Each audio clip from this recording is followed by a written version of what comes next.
tuning in to our network. Please enjoy. Sit back, relax, tune in, be entertained.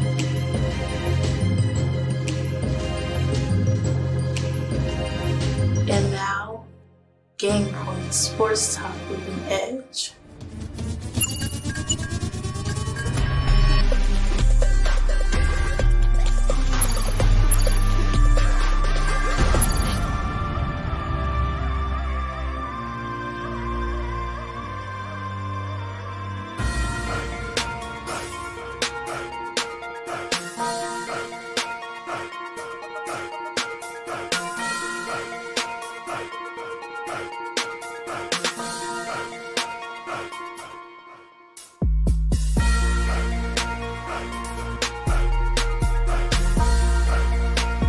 The AHRR Network Game Point. We're here back on a Thursday, opening day of the MLB. Yes, sir. We got my boy Dub D to my left, my boy Heads for Prez to the right. You know what? Game Point, we back in business. Yes, sir. Yes, sir, man. We're going to jump right into it, man. So excited. It's been a record 133 days since we've had any competition in major sports. They said that's like a record in the last 100 years or something, like super crazy. But we finally here. Yankees versus the Nationals right now is going on, and the score is currently 3-1 my Yankees. So y'all tune into that. That's on ESPN. And at 10 p.m. Eastern, the Giants will be facing the Dodgers. Johnny versus Kershaw, starting that. So who y'all picks for? Who y'all think winning these? Well, of course, the Yankees are going to finish out with this one. Okay. As far as that Giants and I'm going with the Giants on that one. Oh yes, underdog sleeper. Yeah, I'll go with the Washington Nationals. You know, that's where I was born and bred. You know, Where? I was born there. You know what I'm saying? Okay. so you think the Nationals are going to come back? Oh yeah, it's baseball. Yeah, it's You know, baseball. That's true. That's true. It's a long And, game. what's the second game? We got the Giants and The Giants and the Dodgers the with Giants Johnny and the Dodgers. Sweeto, that's his name? Quito versus Clayton. I go with the Dodgers. You know, they're both an NL West rivals of my Rockies, but I'll go with the Dodgers. Big the Dodgers facts. are high powered right now. Big facts. And let's talk about the Dodgers real quick and talk about the big news With the big boy. money. I know and that's Mookie right. Betts. All right, we can go ahead and dive into that too, man. That boy has signed the second largest contract in MLB history with a 12-year extension for $365 million. He will be signed through 2032. They got that boy locked down. Dodgers for life. Now, do y'all think he's worth it? He must be. I'll say gotta he be, must right? be. I'll say he must be. Let me give y'all Let's give see y'all a little run something. Rundown. He was the first player in MLB history in 2008 to win the MVP, World Series, Gold Glove, Silver Slugger, batting title, hitting average of .346 with 32 home runs, 129 runs, 80 RBIs, 30 stolen bases in only 136 games that season, bro. Hey, That is amazing. That's crazy. You know, you talk about 5-tool player. I guess we have it there, right? What Yeah, about last man. year, though? Answer my question. I'm looking at his stats, man. He was tied for 26 with batting average of a .295. He had 29 home runs, just tied 59th. He had an RBI of 80, which was tied 67th, and then he had an OPS of a .915. I think that's why he wanted to get up out of there, man. So I mean, I don't know. And you know they had a wholesale. David Price got up out of there too. Right. I mean, did he play the whole season last year? I mean, 100 was he injured? I don't know if he played everything last season, but I definitely think the man is worth it. I got another graphic that I sent the fellas if y'all got that up, man. He is 7th on the top 10 list for basically the best MLB player by production per game ever. All time, huh? Ever. You know what I'm saying? And the list was of all nothing but super greats. You know, some of the goddamn graphics of their pictures was in black and white and shit. Baseball's a game. You know how old baseball Baseball's a is. game definitely ran by history, and if you get on any of those lists, you know what I'm saying, then you're obviously doing great things. Right. You know, Big facts. I'm The $65 million signing bonus is also an MLB record.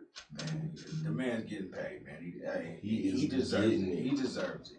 He is getting it. He definitely deserves it. Yeah. For sure. I mean, But what's crazy about it is that Trout's total value of his contract is still more. You know what I'm saying? He just, you know how the numerals and all that shit, the numerators go and shit. I was this nigga more money doing a signing, make him the best paid in that way, and somebody still might be making more annually and all the rest of the other shit and how that shit goes. But yeah, he's making $426 million to Betts' $309 million. So he's still getting that check. Was it? Oh, I mean, you talking about contract wise? Yeah, because he had an extension. So including his others. Next year's making that. Next year's last year was last contract, right? Mm-hmm. So it's $27 million next year. Yes, sir. I mean, hey, Mookie Betts, congratulations, man. Yeah, no doubt, Keep the money rolling. I'm liking to see these big contracts, you know. Hopefully, I get one pretty soon. No doubt. Let's touch on something else real quick, man. I don't know if y'all heard, but Pennsylvania said they will not be allowing the Toronto Blue Jays to use the PNC Park. So the Toronto Blue Jays is still looking for a home.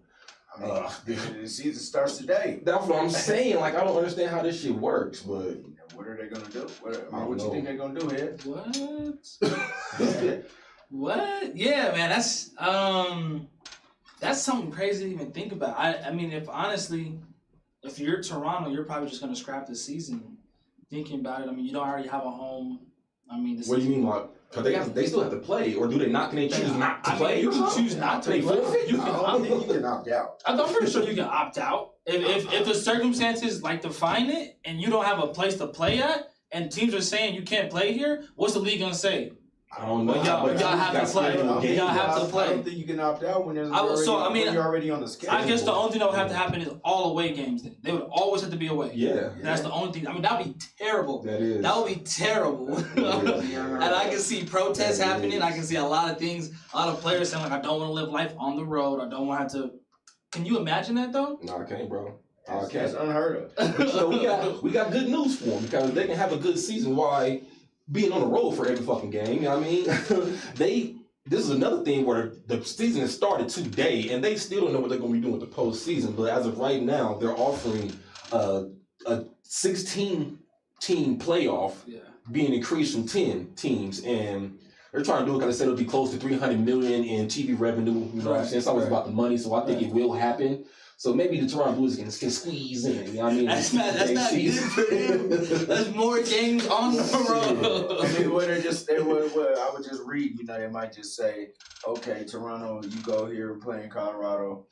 Why Colorado's away? No, you play here in Colorado. You're playing the Rockies, but if it was scheduled for a home game, they're just gonna call you the home. Yeah, right.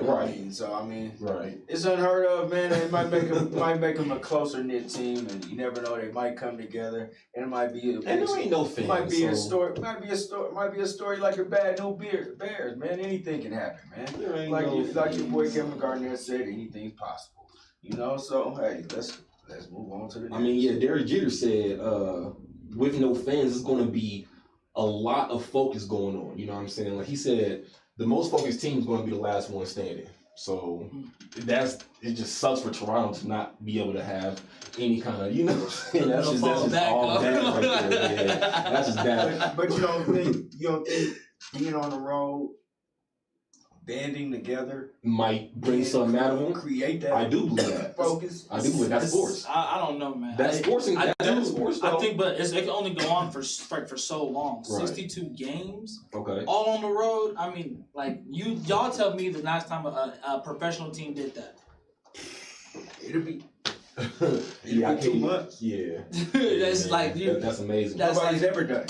And I mean, but it will be a story if they do go on and win a World Series like that. That'd be crazy. Like I said, not having no fans might help them out. And speaking of no fans and the whole COVID situation, do y'all think not having no fans here? I know we kind of touched on it a little bit before we got here on the last show, but give me an over or under. 3 times Astros getting hit a game. You know what I'm saying? Tension's gonna be high, just like we know tension in that bubble gonna be high. Right. You know what I'm saying? So is people gonna be out there beating the Astros? Because 3 players, three of the most prolific hitters actually have already been beaten. Right. You know what I'm saying? A lot of people were saying it was just within the game of baseball, but these pitchers can make shit look like it's within the game of baseball. So what y'all got? Over or under?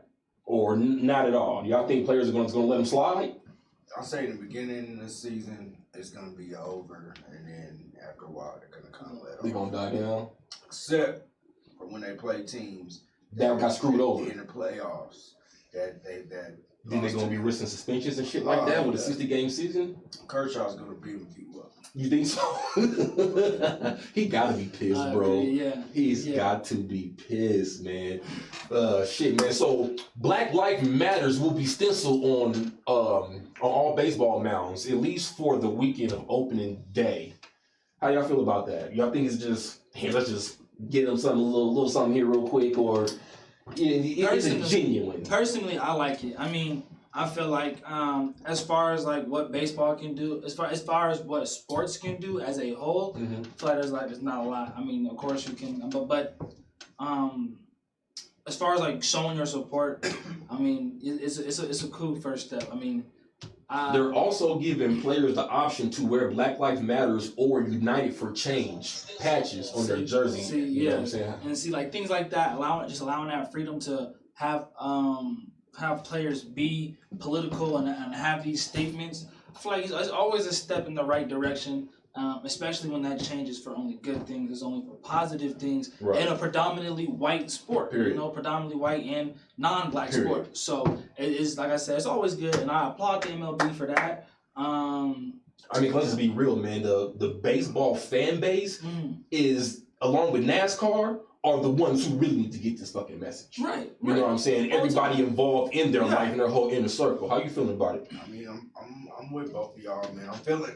I don't know what's wrong with my throat, but I'm feeling that, you know, the baseball fan base, you know, you touched on it, probably about a 60 to 65-year-old white man fan base. Yes, sir. Who has probably never really showed love or anything. Mentality set. So, I mean, it's a good thing for them to see. I mean, I don't really think it's going to change anything, change in minds, but it's a step in the right direction. Right. So, I'll just keep it at that. But, you know, again, that goes back to the point, like, we're not asking these professional sports to, you know, go out of their way and to become social justice warriors and to just do all the extra shit. You know, we're just asking that, we do ask for support. We do ask for y'all to, you know, do little things like paint Black Lives Matter on a mound. I mean, it shows a lot for the players and for the fans at home. Also, Yankees are up now 4-1, bottom of the fifth.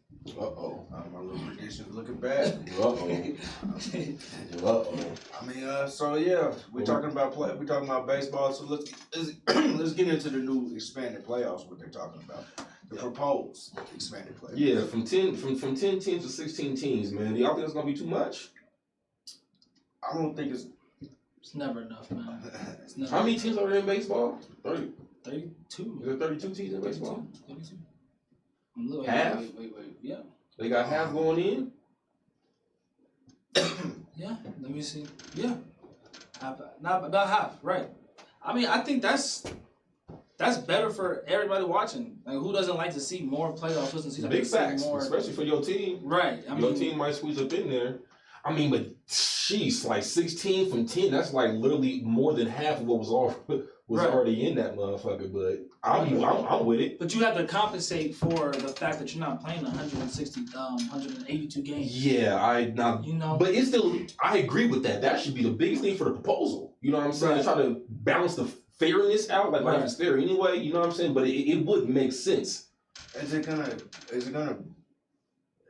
make a mockery of the so-called history of baseball carries in baseball, to where, you know, it's tough to get in the playoffs, and you know you have to have a nice record to get in the playoffs. You know, it was usually 10% of the teams getting to the playoffs. You know, so I mean, when 50% gets in, is it a big difference, or not really? But the biggest reason why I think it's going to happen is kind of 300 million plus. You know what I'm saying? I mean, are we talking more series, or are we talking more one-game playoffs?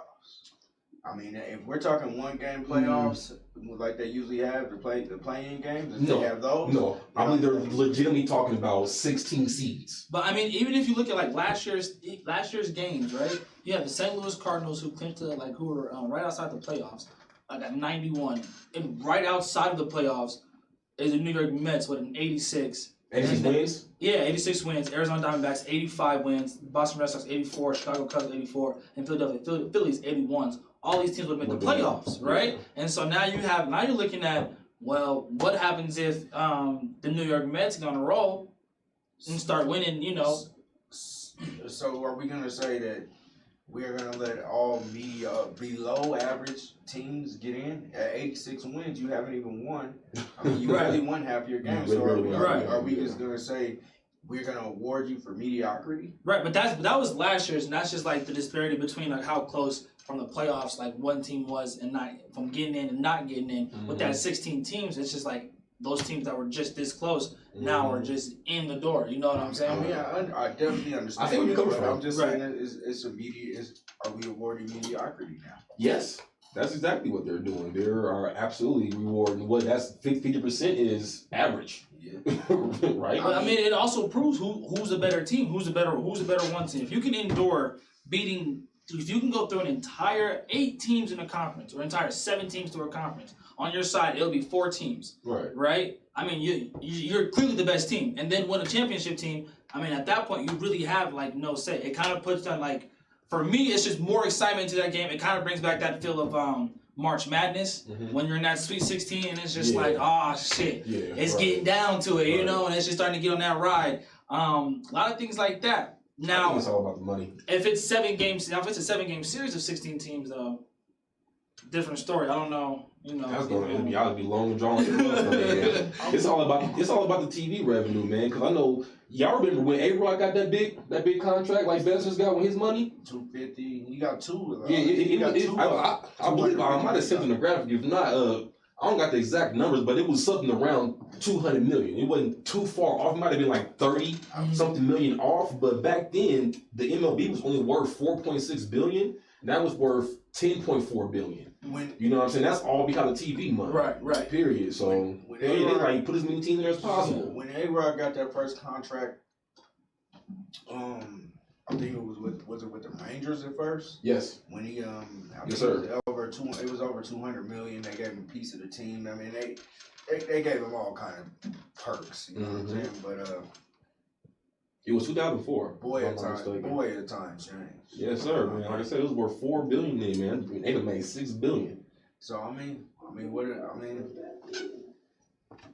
what's next on the baseball agenda? Shit, man. Let's just go ahead and dive in. Did we get the MVPs out? We got our MVPs out. Projected MVP. Yes. I don't think we did, but I mean we can go into it. I mean. I'm just gonna go ahead and just go on a limb and say Mookie Betts. I was gonna say, you can't pay somebody that much money and think he's not gonna come through, man. Boy, shit. I know that's right. Unless you old boy from the Raiders that got his money. Stop playing. You know, some people get their money.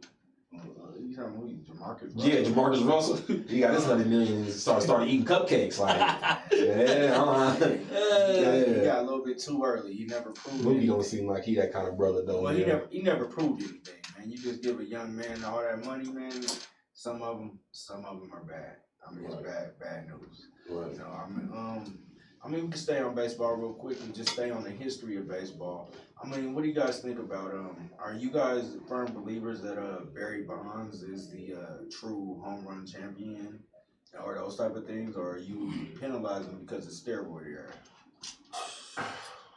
Everybody was doing it. Yep. That's what I was saying. Took it right out my mouth. Everybody was doing it. Everybody was doing it, man. And for the brothers who wasn't doing it during that era, like DJ and Ken Griffey, you know what I'm saying? Like, more power to them brothers, but they're not in the conversation either. Like, maybe Ken Griffey should have got on it. Maybe he should have got on it. Had more runs. He could have bounced back from all them injuries. Nah, man, I think, man, they doing Barry dirty. I think they doing Pete Rose dirty.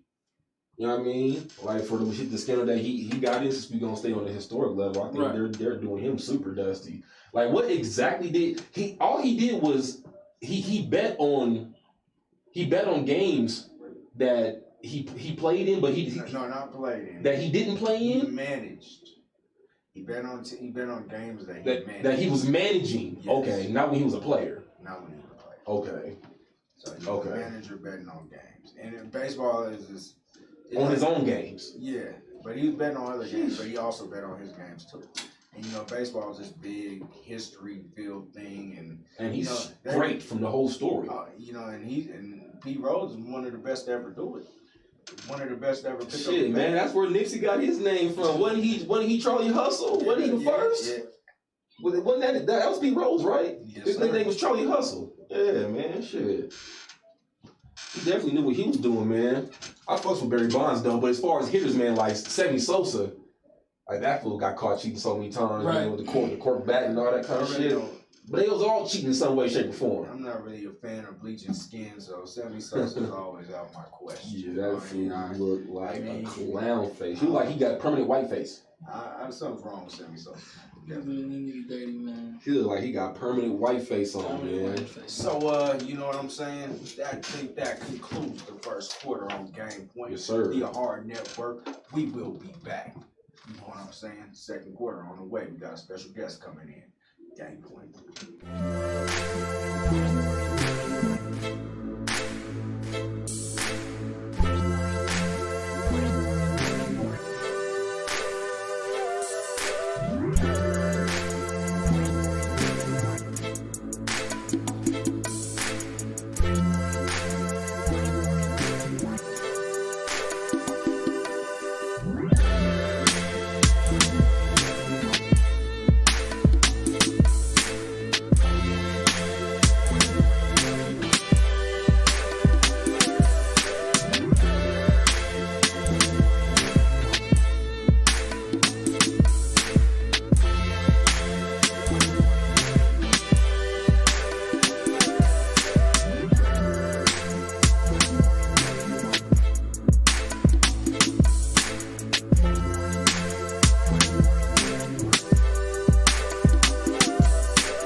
The AHRR Network. Sir.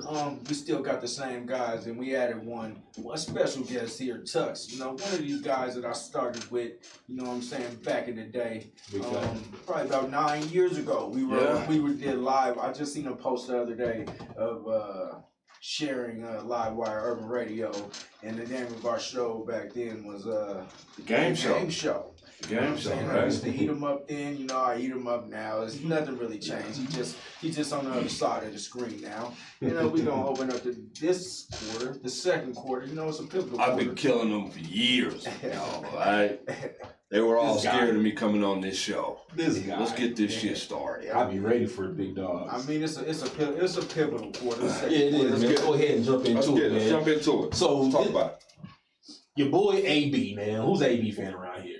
Anybody fucking with AB? I love AB when he Antonio Brown? Yeah. That's my dude. He's a fucking nutcase, but that's my dude. So exactly. So Tuesday, y'all hear about the tweets where basically he was throwing shots about at the NFL, and I'm walking away from the game, and there's nothing else that I've done, and this, that, and the third. So then today, he reappears saying that he does want to return to the NFL, and had another little rant on Twitter saying that the NFL has dropped the ball because they're pushing back his legal circumstances and he's not being able to talk to teams. True. And they need to get on, I don't agree with that, but they need to get on the get up so he can return to the NFL 2 days after saying he's going to walk away from the game. The NFL is not the court system. And he has a lot of legal issues to deal with. Well, no, he's not talking about the criminal issues. He's talking about the NFL's case and investigation. But you have to still deal with the criminal issues first. No, 100%. No, 100% he does. So he does personally. Meaning that the team will be influenced, will be impacted if he has to deal with a bunch of legal bullshit.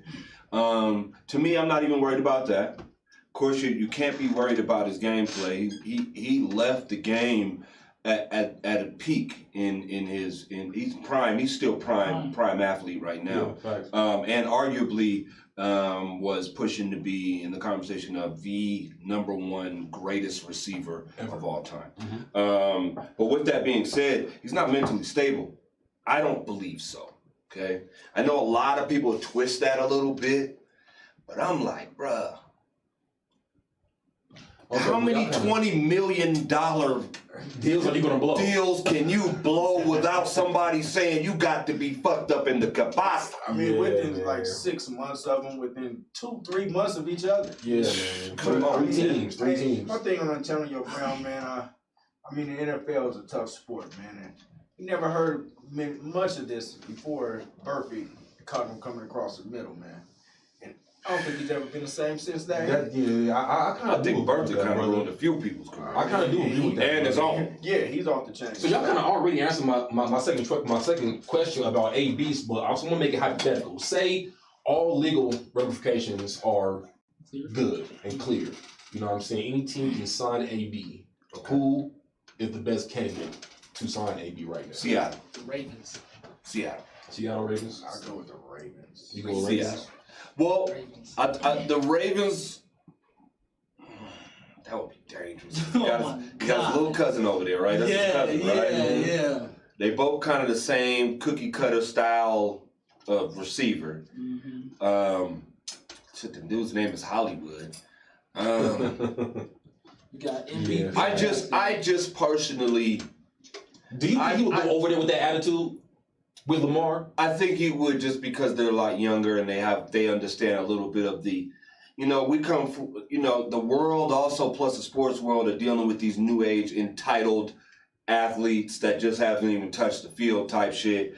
You know what I'm saying? So it's like, I think he would deal well with them. Harbaugh's pretty good with understanding that. You know what I mean? The kind of the culture of that community in Baltimore, the Ravens, is not so stickler. You know what I'm saying? Straight up, straight down. But honestly, I think a weapon like Antonio Brown is something that Russell Westbrook has deserved all his career.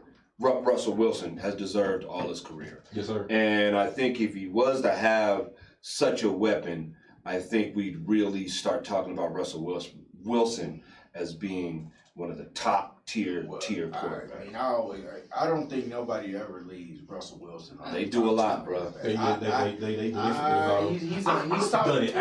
top 5 in every list that I've seen. I've seen too. Yeah, so I don't really think he's left off. The man is dangerous, man, even without a top tier receiver. And let me change my pick because I had to think about it real quick, and I really went quickly with the Ravens just because I seen him practicing with Lamar Jackson. Right. But I really think his best fit would be with Green Bay and Rodgers. I think that would be a dangerous combo with the quarterback that he may respect. I mean, I don't know how much noise they would make, but I would just want to see a guy of that caliber play with AHRR just once in his fucking career, man. I mean, Greg Jennings. Come on, man. Don't give me Greg Jennings, bro. And I'm not taking nothing away from Greg. Jordy's the best. Jordy Nelson is the best receiver he's ever had. Devontae Adams was. Devontae's nice. He's getting there. But he's getting there. You're talking about good receivers. When you're talking about Antonio Brown, you're talking. I don't see Antonio Brown. I just see them just making good highlights. I don't see them going anywhere. Okay, let's Antonio Brown with Aaron Rodgers. Aaron Rodgers. I don't see that. I would like Antonio Brown to be in the mix to when it matters. Chips, playoffs, really when it matters. I just don't see if AB was to go with A-Rod. There's a chip there. Talking about a team I think went 13-3 last year. I get it. In the NFC Championship game, with a top 10 defense, and they got smashed, bro. They got smashed, bro. When it really mattered, they got smashed. I'm not a fan, but and they had a very weak schedule last year. And I'm a big proponent of that also. Okay, they very weak schedule last year. 13-3, you only can play who was in front of you. I get that. Let's do the scale real quick, fellas. If AD doesn't play another game, is he a Hall of Famer? AB? Yes. No. No. Okay. This ain't the NFL where you can just throw anybody like Terrell Davis in there and just it's not because of say they Hall of Famers. Shots. Is it because of his numbers or because of shots? The way they've done Terrell, even though Terrell still got in, but the way since 1980, I believe since 1980, any receiver drafted since 1980 only 10 receivers have been in the Hall of Fame. I mean, so it's already a tough duty to get up in there. So are you saying because of his off the field and on field issues, actually with AB's stupid ass? Okay, wait. Say numbers. Okay, wait. Let's say numbers this. are better than playmakers. Let's say this. Let's say this. Way better. Should he or will he? Is the question. What is the question? Give me both. I said should. Should, based upon numbers, there are a lot of players that are left off of these Hall of Fame ballots, rosters, the whole nine. And that's just the way the NFL works, right? But numbers wise, yeah. I mean, he has championships. He got rings. You know what I mean? He was the best when he played, when he was on the field. He's a playmaker, big time playmaker. His numbers are better. So yes, I believe he should based upon that. Will he? Fuck no. How you feel, bro?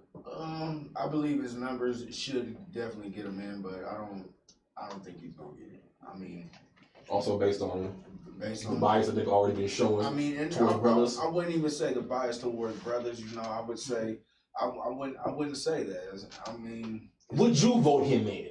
If I had a vote, he wouldn't be first ballot. He wouldn't be first ballot.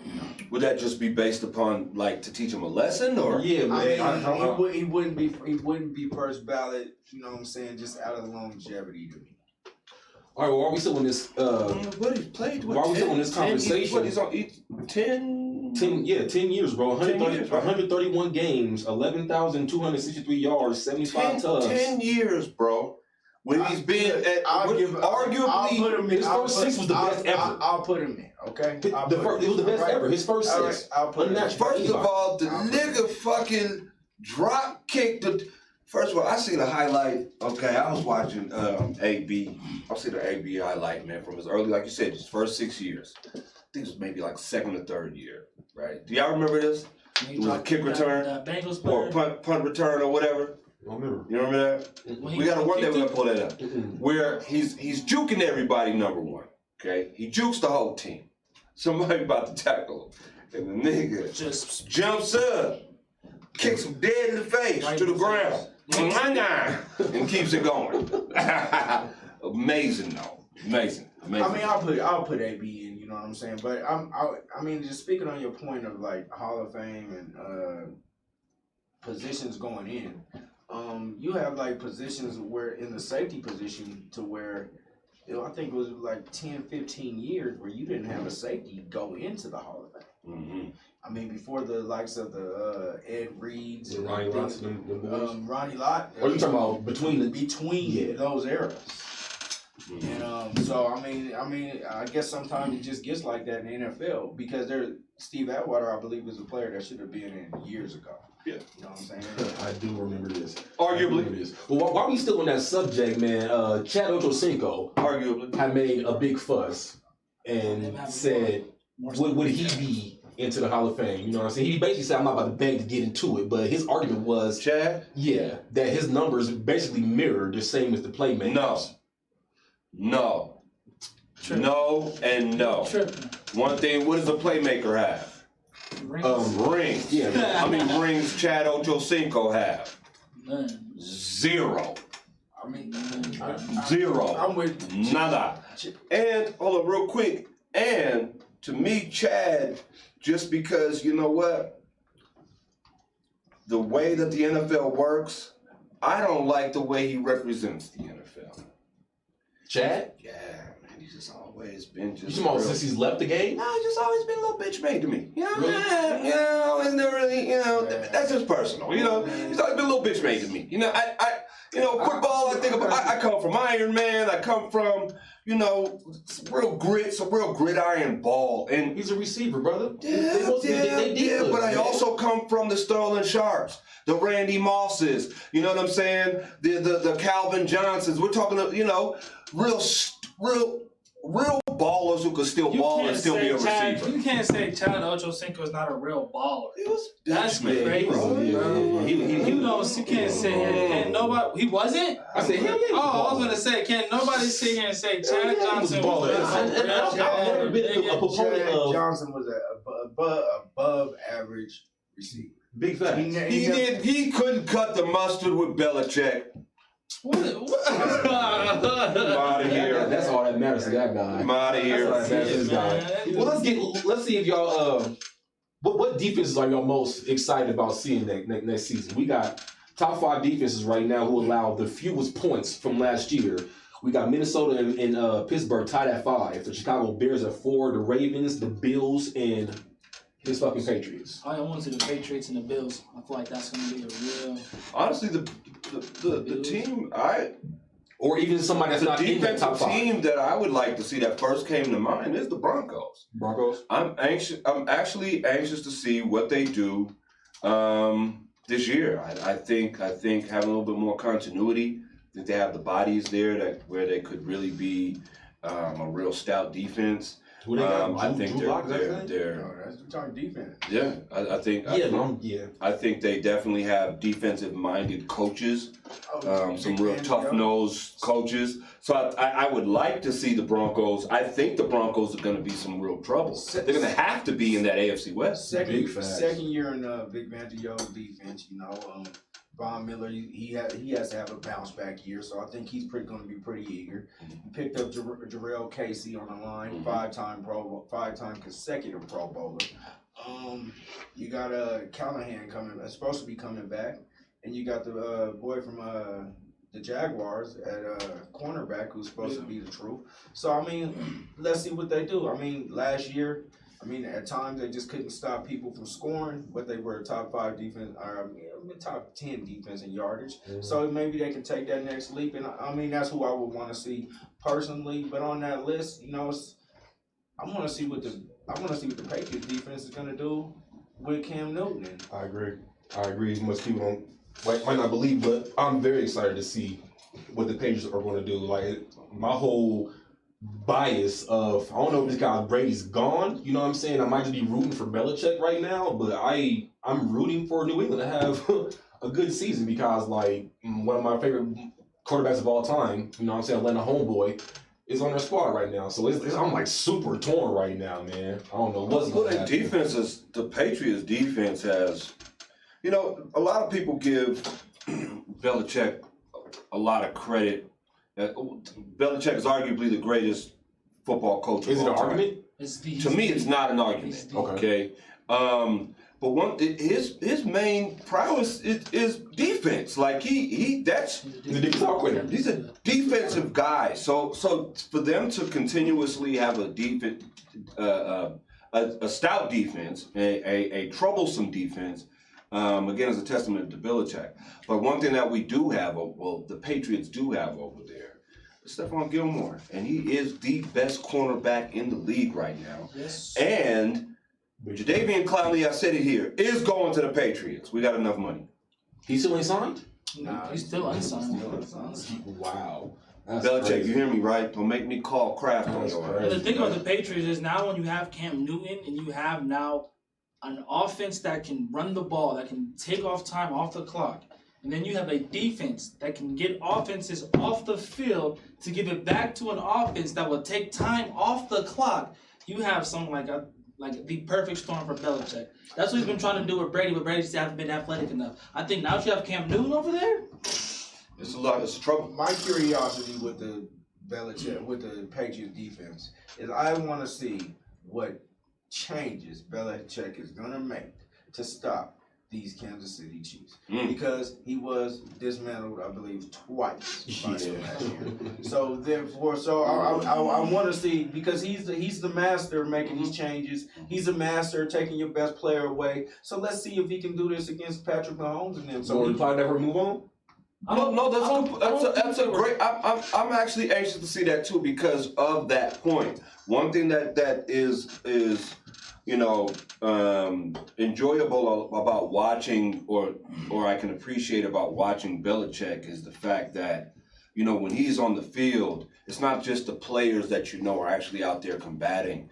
Belichick definitely makes it obvious that it is a chess match between coaches and that coaching really matters in every game. So it will be interesting to see what he does with, I believe, an even more souped up Kansas City Chiefs team this year. And then let's not. They're more souped up, which is fucking crazy. But let's not blow smoke up ass now and make it seem like they just blew the Patriots out. 'Cause that didn't happen. The score was 23-16. Right? Brady had 169 games, arguably his lowest throwing game of the year. Right? And then and holding them to 23 points is huge to hold Kansas City. The second best offense in the league at that point. Again, you give the Patriots somebody that's gonna keep offenses off the field. That is the best team. So while we on those two teams, hypothetically, they make it to the AFC Championships. I know you don't want to answer this question. Who you got? They make it to the AFC Championship against the Chiefs.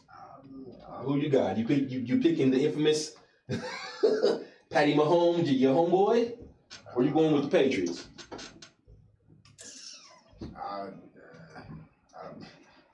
I'll take it. Something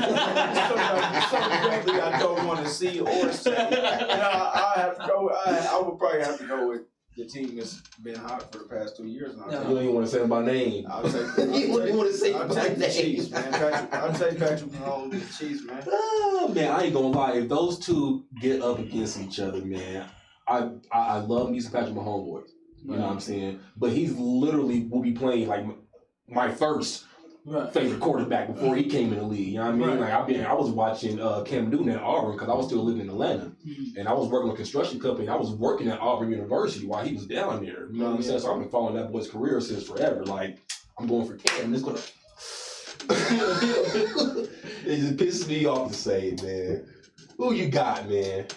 At first, real shit, when this question came, I was just gonna be like, the first thing I thought about, I was gonna say, it's too early to really kind of see with the Patriots. Because real shit, Patriots have lost from, a lot of people on defense too. Patrick Chung, a lot of real like, They do that. That's like.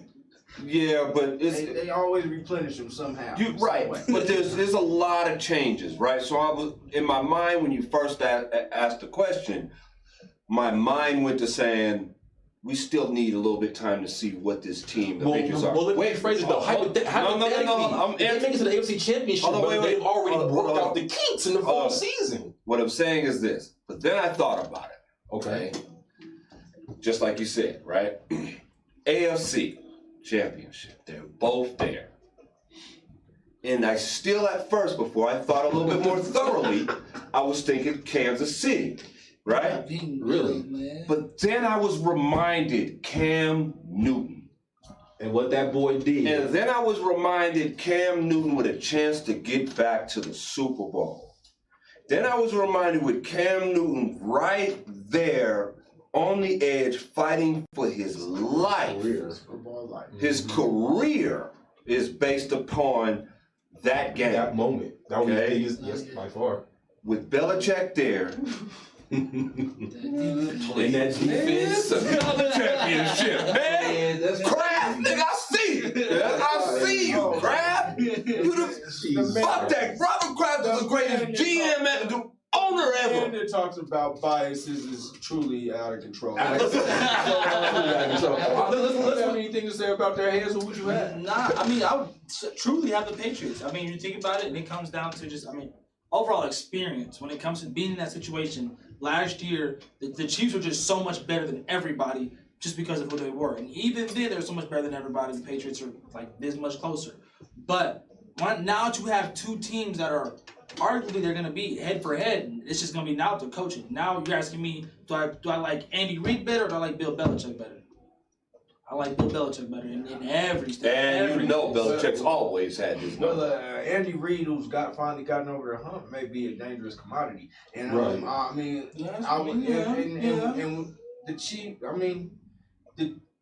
the Chiefs could easily have 2 in a row right now if it wasn't for somebody jumping offside the year before. So let's really only speak facts. The worst call ever. But all right, guys, we have breaking news on Tuesday. That brother Michael Bennett retired. You know what I'm saying? Some more power to that brother and his great career. But I got one more Hall of Fame question for you guys. Go ahead. Is Michael gonna make it to the Hall of Fame? That's a horrible question to me. I always thought he was overrated.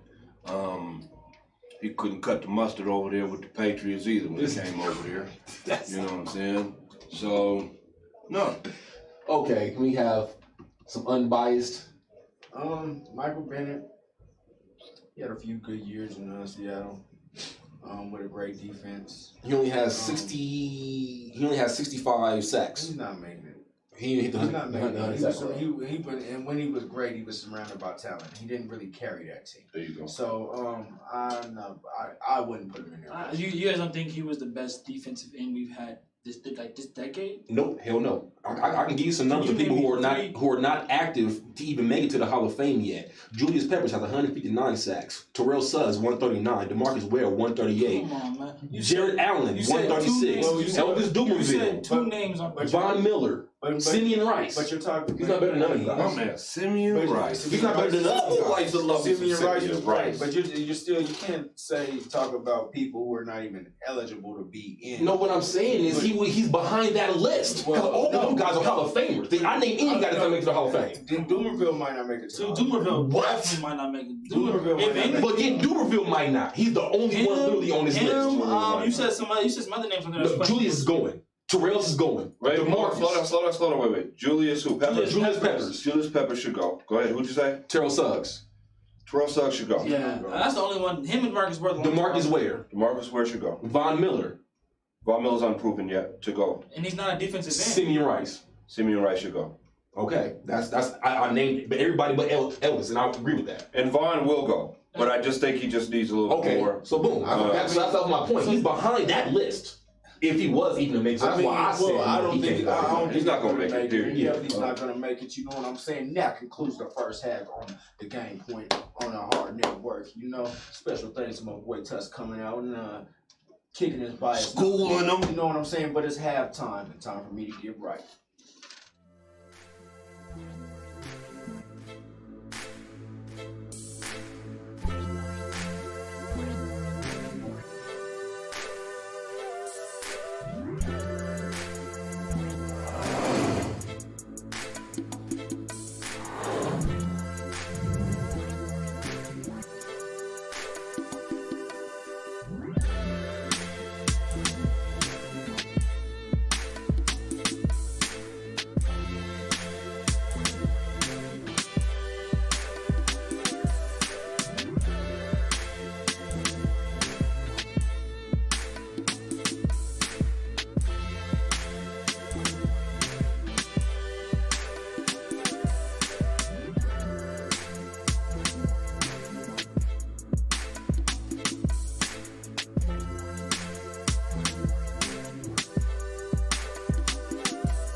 Back to the AHRR Network Game Point, quarter number 3. Halftime is over. We feeling refreshed and ready to go. Yes, sir. Yes, sir. We made our adjustments and we're back. Yes, you know what I'm saying? So, big news. Very, very big news. In the NFL realm, they slotted to change the name of the Washington Redskins. big news.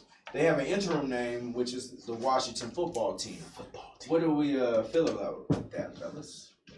Man, everybody's been talking shit about it. Like, I totally feel them. Like, they literally just went through probably the worstest, you know what I'm saying, situation in franchise history. The last thing they're going to do is rush, throwing another name and logo on some shit and without doing their due diligence and seeing what the people want and things like that. It's only been, what?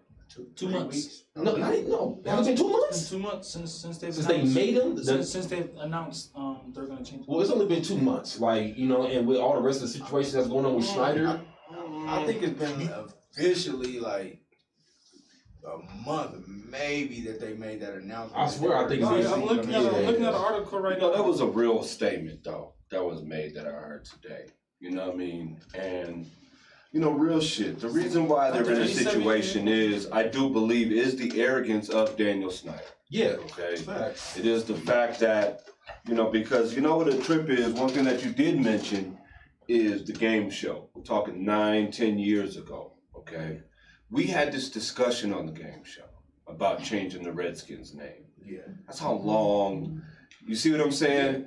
So where he's felt like a term like Redskin is not a derogatory, racist fucking term. So to me, I feel like they should have already had this. They should have already been prepared. Of course, that they've just been pressured recently, blah, blah, blah. But I just hate the fact that they had to go through all of this shit in the fucking first place. I mean, our argument was back in the day, our argument was the Washington Blackskins. How in the hell would we feel? Okay, well, hold on. Let me kind of nitpick at what you're saying. So if Washington, you're saying they should have, somebody basically should have been rogue besides Daniel Snyder, because we know good and goddamn well until he was forced to do it, that man ain't never even comprehended a second name. So you're saying somebody should have been going rogue just in case this happens? Because who the hell's going to be having the plan B? Nah, I think they need to stop making it such a fucking hard thing to do. To come up with a whole franchise name and logo to sell jerseys and merch. I've seen the XFL in the biggest sport They in the have world. enough money and they have enough bread and enough power to get the shit done. And make it such an importance. Oh, man, yeah. To make it such an importance because it is something serious. So The tough. thing about it, this should have been something that was always in the back of their mind. Yeah. We spoke Back of whose mind? Not the owner? In Daniel Snyder's mind. But we know it hasn't. Maybe it hasn't, but every year in training camp, in Washington Redskins training camp, they bring it up to the team. Facts. They show them videos and these type of things and whatever. And then every year he has some type of survey with certain Indians to say that they accept the name. So he knows it's a problem. Mm-hmm. And this has been a problem before Daniel Snyder took over. This thing didn't just happen in the past 10 years. This thing didn't happen in the past 20 years. It's probably have questions about this name for the past 40 or 50 years. Yeah. So therefore, there should always have been some sort of backup plan in case this happened. And who's going to force them out? Who would have forced? We see money affects them.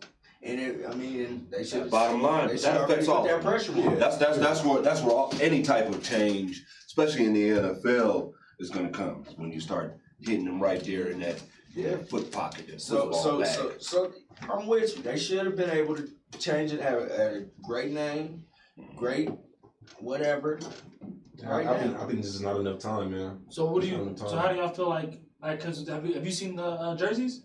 It's all the same. It's just plain. Like it's just plain. I think they deserve to be shamed.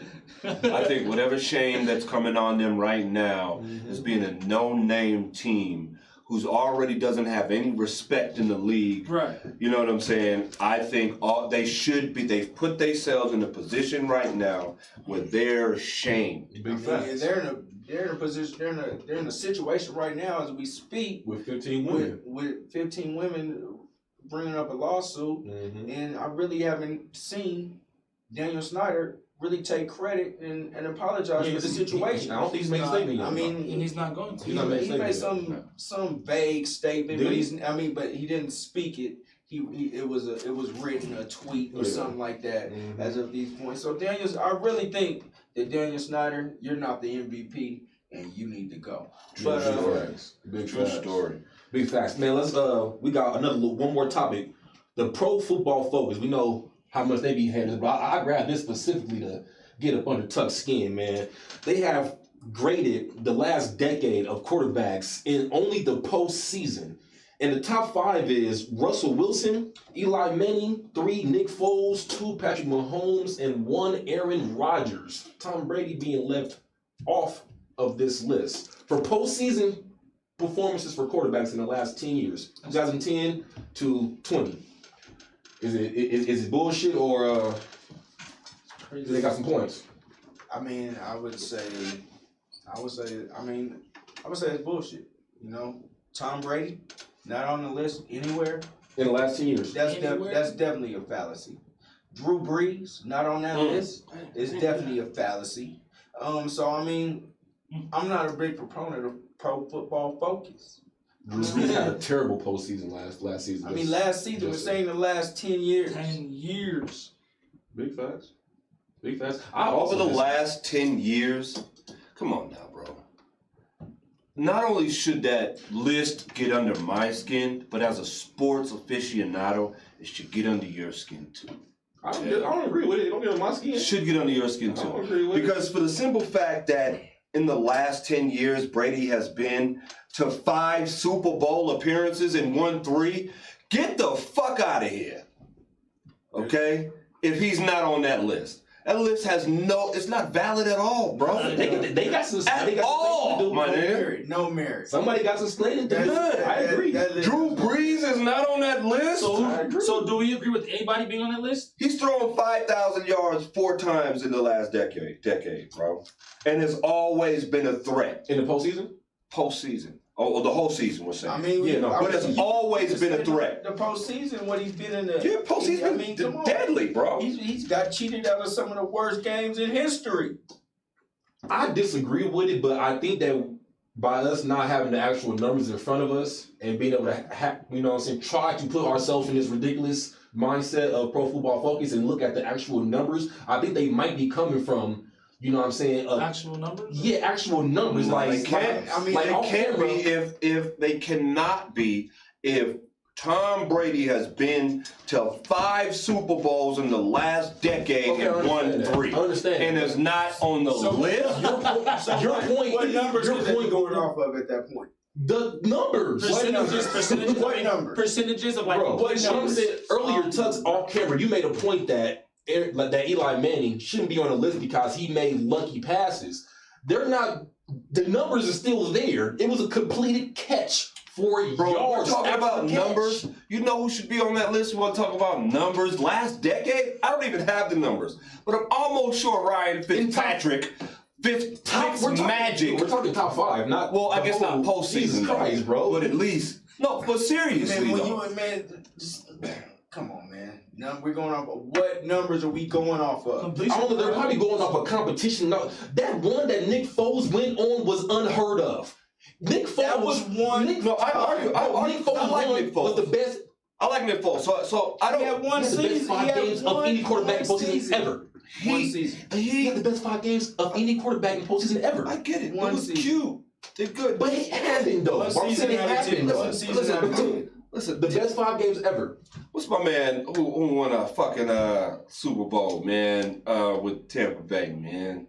Brad Johnson. Trent Dilfer. You got all these type of guys. Come on, G. You got these one-hit wonders. Come on, G. Nick Foles hasn't won. Phenomenal postseason. Whoa, Nick Foles is not a one-hit wonder. Nick Foles is a prominent. Trent Dilfer. Phenomenal motherfucking postseason. And won the Super Bowl. Nick Foles is a prominent NFL. Foles is not even a starter right now. Yes, he is. No, he's not. He will be a starter in Chicago. He's not. You really think he's going to start over Nick Foles? Wait. Hell no. Trubisky is the number 1 quarterback. I agree with. I know that on paper, but he's a better quarterback. Nick Foles. I like Nick Foles. He has to beat him out. If he could be healthy, I like Nick Foles. I just like his moxie. I just like him.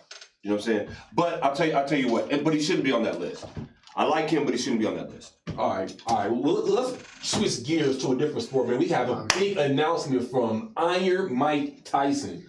Now, he's tweeted out that he is starting a new league called the League for Legends, and it's for legends of all sports. See, we got a clip going on for Mike Tyson. Mike is also fighting Roy Jones Jr. on September 12th for an exhibition match. How y'all feeling about this? We gonna watch the clip first, or we going to? You got the clip ready? What we doing, brother Damo? We're going to clip right now. Clip running right now.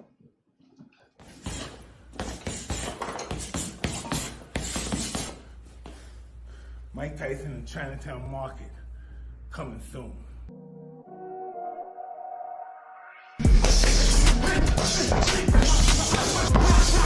Once again.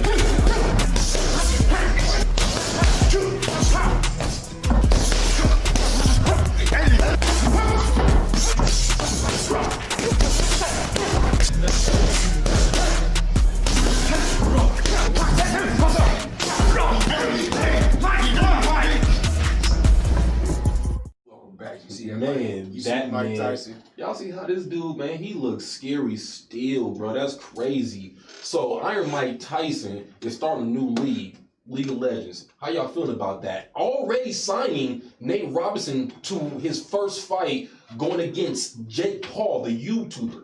Already been scheduled, ready to go. How y'all feeling about this league, man? Y'all think it's gonna get some juice? I was going anything Mike Tyson does gets juice right about now. Right. Yeah. I mean, Mike Tyson is like the man. Right. I mean, I'm with it, man. I think it's interesting because I think it's, if my understanding is right, with the league, it's not just going to be basically boxing, right? It's going to be different types of sports, 3-on-3s, Allen Iverson versus, you know what I'm saying, somebody else. Okay. You know what I'm saying? A game of 21 type shit. So it's not all combat? No, it's not all combat. So why is Nate Robinson fighting? I guess maybe he's been training or something, I don't know. But what he did mention today on ESPN, Mike Tyson was talking about how, Iverson versus, I forget the name he said, like a game of 21. Or just other athletic kind of competitions that you can have with other athletes. You know, because he was saying the two things that were huge is that, these athletes still are in hella shape, number one, and they're premier athletes. And number two, a lot of these athletes still have more fans and fan base than a lot of the folks that are even in the league now today. Yeah, let's take it, i.e. Jerry Rice or Allen Iverson, stuff like, or even Mike Tyson himself. So that is huge as well. And just going into a little piece of that, like, did you see the race between Terrell Owens and Tyreek Hill, right? Oh, yeah. So just to show another showing of Terrell Owens, 46 years old. Did he lose bad? No, he didn't lose bad. He did. Tyreek is just bananas in speed. He ran a 4.3 playing around. You feel what I'm saying? But T.O. wasn't far behind. T.O. wasn't far behind. Easily a 4.5 at 46. Easily a 4.5. 4, 5, 6. That make it still close. So it is. I think it will be something that we'll watch. Yeah, and I would love it. You know what I'm saying? But I would love to see better. I would love to see first coming in September. Roy Jones versus Mike Tyson. Yes. Who you got in that fight? I'm gonna tell you real quick because I know you guys get long-winded. Mine is Iron Mike Tyson. That guy's still dangerous. He's still mean. Hands down. He still foams at the mouth. Knockout? I mean, man, if they don't have a pass on their head, it's gonna be a knockout. You can still get knocked out with the pass. We've already seen. Roy Jones' chin can be a little bit suspect. So I'm there for it. I'm not gonna go with a knockout, but I'm going with a knockout, man. I've heard some of them pads hitting, and Mike Tyson. Man, when I first heard it, it was off rip, Mike Tyson. And then I looked at, their measurements, and, Tyson is 5'10", he's only an inch shorter than Roy. Roy has a 3-inch advantage on the reach, and Tyson's 54, he's 51, so I'm like, But I haven't, from what I've seen, Mike Tyson looks like a killer. We didn't see some footage from Roy Jones, what's going on. The only thing I've been seeing on the internet is him still looking, like you said, floppy and kind of out of the way with that frail chin that you were talking about. Like Tupac said, Larry Holmes, flabby and sick. Yeah, even in the promo video that I seen, it's like a little kid versus his older brother, and and Roy Jones is it's like David and Goliath, and Mike Tyson, just stone foaming and shit. And it's just talking about what he's gonna do, and it's just I don't see anyone beating Mike. Just how fast he's moving, how intense he's moving.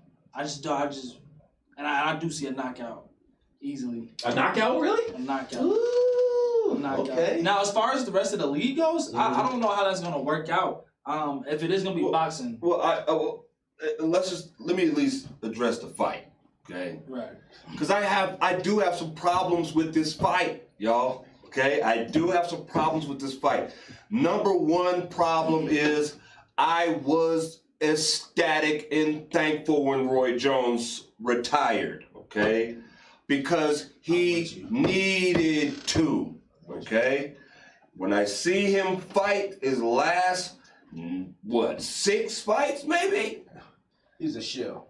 It was hurtful. It was almost like watching. It was almost like watching your dad get beat up. It was really bad. I felt it. I Like, you see what I'm saying? But do you feel that his lifestyle contribute to that? You know, he was rapping, doing, smoking, doing big drinking. It don't even matter. Before you finish your point, I want to let you finish your point. I just want to interject this real quick. Yeah. Watching Roy Jones go down the way he did is like one of the few legends that you've seen almost tarnish his legendary status by staying around that long. Like, come on, man. So here's the other point that I don't like too. Is number one is matchup with Roy Jones. Because to us as boxers, what we want to see Mike Tyson, the animal, the way he's hitting that bag and all those little videos we're seeing, we want to see that animal jump out there and get on somebody, right? I just think the matchup is bad. I think it's more sparring than actually a fight that we're gonna see. Tyson, on the other hand, does promote that he's going out there to knock the nigga out. He has a league that he has to start, so he has to put on. he has to put on a show, right? And he's training like none other. And he's saying Roy Jones gonna get that business. I don't want to see that, y'all. I swear I don't want to see it as bad as I want to see Tyson take somebody's head off. I don't want it to be Roy Jones. I definitely don't want to see it, but I know one thing. Mike Tyson is not the one that can turn it on and turn it off. Once he's getting in that ring, he's turning it on. He's turning it on. Okay, so somebody gonna have to smack him to turn it off. All right, it's over. Okay, so real quick, who would you rather see instead of Roy Jones? They had the little rumor about Evander and him, and then all of a sudden, boom, it was Roy and Tyson. Is there anybody, any name, you know what I'm saying, from back in our day, you know what I'm saying, or even might be, he might. I like Shannon Briggs, the Wilder, or some shit like that. I like Shannon Briggs. I like a Wilder. Shannon Briggs is a heavyweight who has, as you've seen, if you're staying up, he has stayed in shape. So he's still currently fighting. He's also from Brownsville, from New York too as well. He is also a psychotic style of fighter when it comes into fighting. So I think at this age, back then it wouldn't have been a big time fight, but at this age, style, weight, in shape, I think that'll be a little bit more competitive fight. So one more thing, so you think this Tyson is just on another level where he can't even fight any retired fighters? Man, listen, Tyson made a point that I heard just earlier, man. He hasn't really took that many punches, right? You see what I'm saying? Like, if you're looking at his career and even looking at his time, like, he hasn't really took any punches. And like he said, the way he's took care of his body, if we're saying i.e. Brady, i.e., LeBron, and what you can do this day and age to kind of preserve your life and your body, and to see him now, it's I mean, I don't want to see him against Roy Jones, bro. We speaking on Mike Tyson and his body, you know what I mean? Mike Tyson, I mean, he's just now getting back into this type of fighting shape. 6 months ago, he didn't look anything like this. You know what I'm saying? But I mean, so my fault. Go ahead. Is he? I know this is a big thing with Mike. Do we know if he's gonna be under hypnosis during this fight? What do you mean? So, you don't know? No. So like, Mike Tyson's trainer used to hypnotize him before he go to fights. Like, this is actually confirmed. Mike Tyson used to be like under hypnosis by an actual there's a bunch of so they're just different interviews. Confirmed fights that we know he was under hypnosis. Yeah. So he been under hypnosis. Man. If it was as easy as getting hypnosis to beat Mike Tyson in the ring, all these motherfuckers would be sitting there following the clock. My thing is, I want to see Mike. I want to see Mike the way he's looking like right now. I would love to see Mike come back fight some of these weaker heavyweights that are actually fighting right now. See what he does. See what he can do against these guys. And hey, man, so it's too much for the 50-year-olds. No, I mean there's some 50-year-olds they probably can give with him. But I would rather see Mike come back at the age of 54 and doing a little slight comeback and see what we. Because then I know it's real. Yeah, that's because I don't want you going. Man, Roy Jones.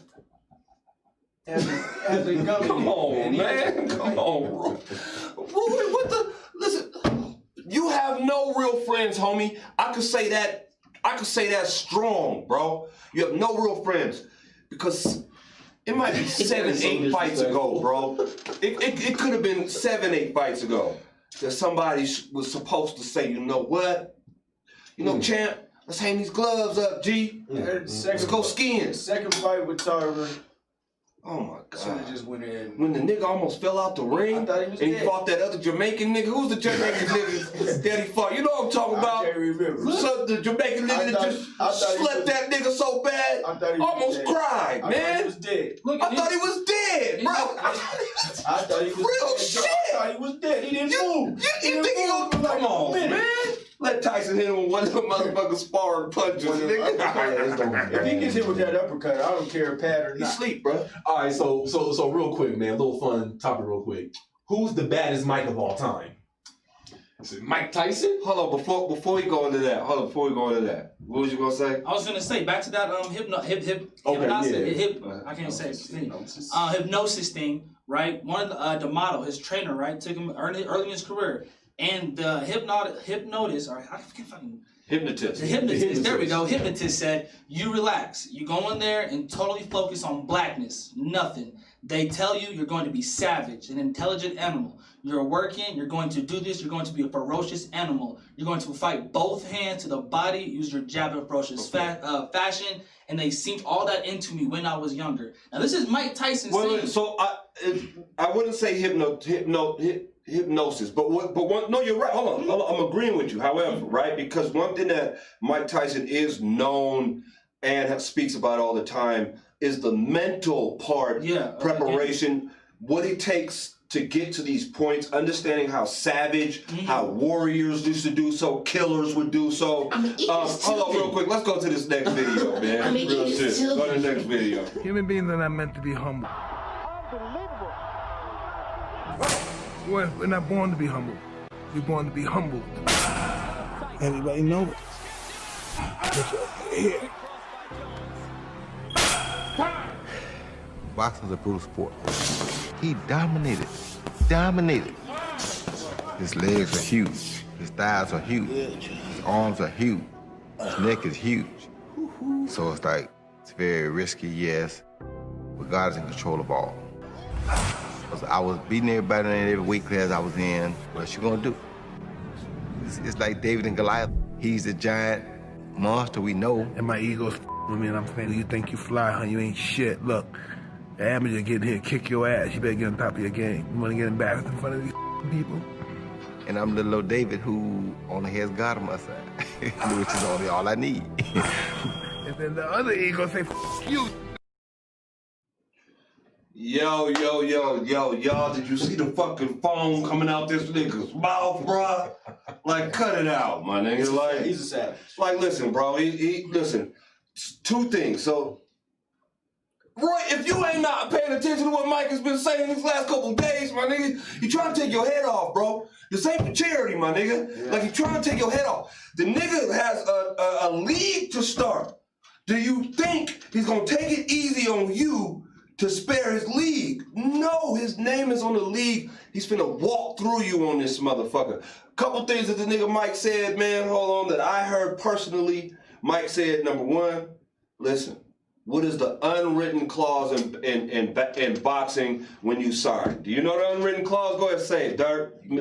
Good night. You can die. You can die. Okay, that's what Mike Tyson said. That is the unwritten clause of boxing. You can die. Mike Tyson reiterated that today, okay, to let folks know, okay, yeah, we might have headgear on, but you can die, okay? Fucking with me, okay? Brain damage, I'm a big fan of Mike, and I watch his podcast and everything. Which I love, good podcast. And if he gets on this thing he calls the frog, What is that? Near that fight. What's the frog? It's a drug. It's a some drug. type of. Oh, the toad. Yeah. It's anything like that, man. Is this legal? I don't know what It's actually. It's like acid. It's kind of like it's I don't know what. DMT. DMT. It's the DMT Yo, shit. you watch Joe Rogan? Mm-hmm. Go watch the interview with him. He talks about it. He breaks it down, like how he was doing it, changed his life. Okay. DMT was always described to me as real life dreams. Yeah. Like if you're able to, if there's any drug that can make you feel and be in your dream, like your dream. Like some. What And the Native Americans, Indians, the Native have sativa. Although no. Salvia. That's the word. Is that what that is? Too? Yeah. Salvia is legal though. Yeah, they was throwing that shit out the Well, wall. I mean, they say, they can't. I mean, the shit legal on reservations. If you go there, and they gonna juice you up. Man. So at Mike Tyson's height, he was the baddest. Not only the baddest man on the planet, he was very close to being probably the most popular man on the planet. But he had competition. So who do y'all think is the baddest Mike ever? We got Mike Tyson, we got Mike Jagger, we got MJ. Y'all know who I mean when I say MJ. I don't think there's anyone better than Michael Jordan, man. After that, You don't think Jackson has any competition? No. A couple MJs. Nah, I think after that Last Dance though, that really solidified it for me. I seen the baddest, like, and this is coming from a LeBron fan. Like, I used to be a LeBron heavy fan. After seeing the Last Dance and seeing what that team really went through, and seeing just the real nigga in Jordan, like, I don't know, man. It's just, You know what? That is real noble of you to say that, man. Hold on, man. Hold on, man. This is somebody big coming here hating on this nigga, man. Okay, and LeBron.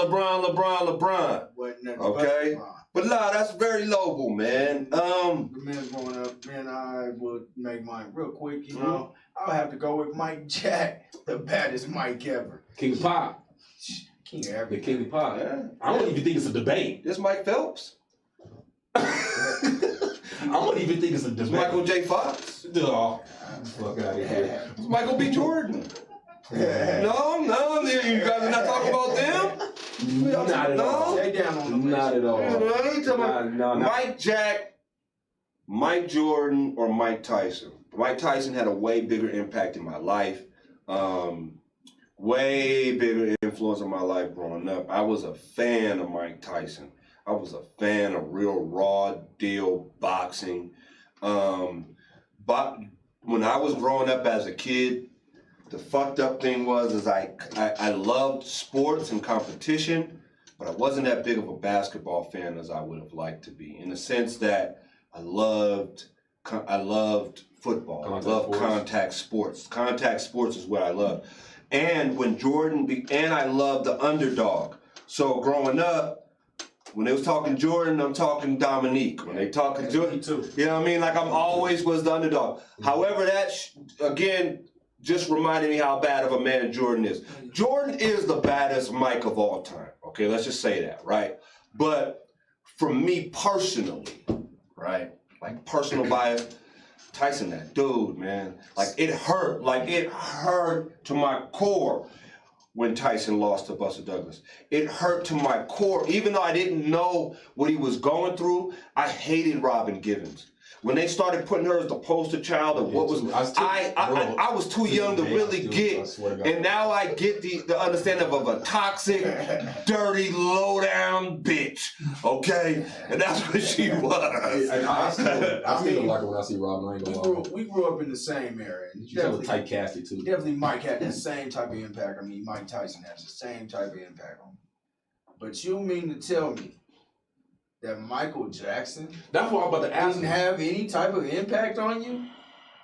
I mean, this is a guy that we grew up on. This is a guy when we were young kids, we would wait around when Thriller came out. He gave up on Mike. You would wait around when Thriller came out. He gave up on Mike. The whole world. Nigga, we waited around when Remember the Time came out, when Bad dropped. I mean, it was like a special occasion. Yeah. Like movies were dropping. Okay, wait a minute. Hold on. I was about to ask you though, before you go. You were making a strong point Before right you go, there. I was gonna ask you, are you just talking about sports wise, the baddest Mike of his No. Now it's Okay. a different situation. Okay. Because Hez doesn't know about this. I do know about Mike. No. The part I'm about to tell you. Okay. You remember when Remember the Time was about to drop? Exactly. Yeah. Okay. Dub, you might not either. As heavy, you might, but you might not. Like what I'm saying is this. Can you Google when Remember the Time Michael Jackson dropped? Because let me tell you something. Back then, when we're talking 1991. We're talking 91.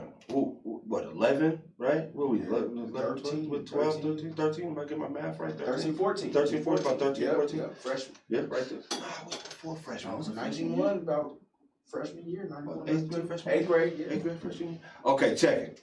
Listen, y'all. For y'all who don't know, okay? And for y'all who do know exactly what the fuck I'm talking about. We're talking about a place where I was on a whole nother place 2,000 miles away from you, okay? And we're resonating the same exact energy in the same exact situation, right? Not through internet, okay? Not through where you're able to just, tap in. We're talking about I'm feeling the same exact angst because the new Michael Jackson video is finna drop. Not only me, the only reason why I felt that is because every adult felt that. Because stores were shutting down. Because schools was rolling in the TV because his videos finna drop.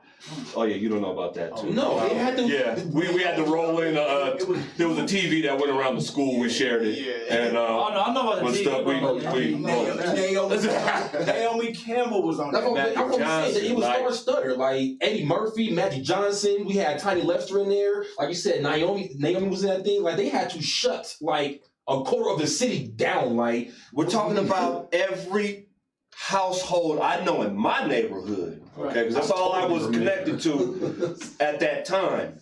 Every household in my neighborhood was watching TV when that happened. I'm gonna go ahead and Jackson has had a few of those moments. I mean, because even 85. When Thriller came out, this is before cable. I mean, maybe cable had just started. But I mean, when Thriller came out, everybody I know. I mean, not just America. Everybody this was across the zipper world. jacket. So just everybody needs a zipper jacket. So just forget the scandals then, right?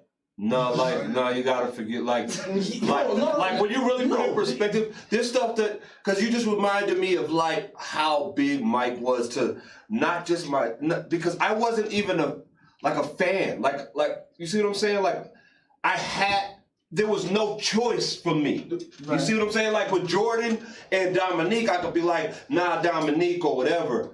You know what I mean? Or if Jordan came on TV and he was playing a game, I don't have to watch, right? But when Mike was on, you had to watch. And we're talking when Bad came out, right? Yeah. We're talking 85 when he did the actual moonwalk for the Motown. Big facts. The Motown reunion. The Pepsi commercial. The Pepsi commercial. Go to your point. We gotta take in the good with the bad. My bad. Let's go back to 2005. We can go back to 2005. I mean, I remember him being acquitted for the second time and hearing the whole block. You know what I'm saying? Being juvenated that this man got off that case. You know man, they really be taking down our heroes, bro. And everybody was ecstatic about the situation. Like I say, it's not even a debate. Like Michael Jordan is not even close to the impact that Michael Jackson had on planet Earth. They be killing our heroes. On planet Earth. That's not. You can't say that. Yes, I can say that. Close. I can't say that. 92, the Summer Olympic Games, when Michael Jordan literally changed the game of basketball. My brother literally made the game of basketball worldwide. It's not an easy conversation. Come on now. No, you're right. Worldwide, it's impact. Basketball was not worldwide to that Dream Team game. But you know what? This man being in the public eye since he was 8 years old. Let me tell you something. It's not even close. Let me tell you something, bro. Go ahead, I'm listening. Okay. And I hear all that, right? I'm listening, right? Because as you see, my first statement was Jordan, right? Right. But I've been reminded that quick. We're talking before. Michael Jackson has a statue in China that they've been worshiping for quite some time. I'm pretty sure Jordan got one too, though. Yeah, but I guarantee if they were going to take one down, it wouldn't be Jackson. It would be Jackson's. Jackson's would be the first. I promise you, Jackson's would be the first. Not over there, bro. Because unlike Jordan, he actually has things like alleged under his belt. What you mean?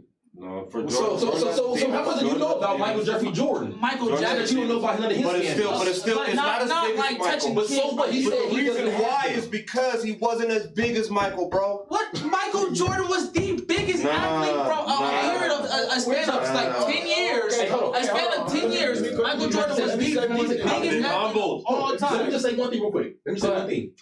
Who starred in Jam? Who started in the video Jam? The nigga, people are falling out nobody's falling out when they see Jordan, my nigga. Hold on, let me say. No, So quick, what you just said. You said the biggest athlete. Right. Michael Jackson was the biggest entertainer, Biggest entity. The biggest, entity. Yes. Of all time. Right. His legend grew from the late 60s, maybe late 60s, damn near, or early 70s. Yes. All the way to the day he died. Right. Like that span is unheard of.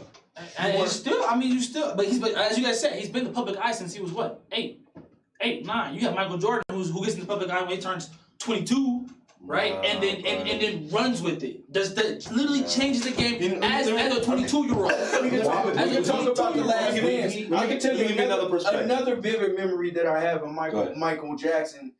You remember when they had the 60-minute special of Michael Jackson? Like, yes, the whole world tuned into this type of shit. What he was saying, he's a Peter Pan in the tree. Yeah. I mean, like, if Michael Jackson made himself public to anything, everybody was watching.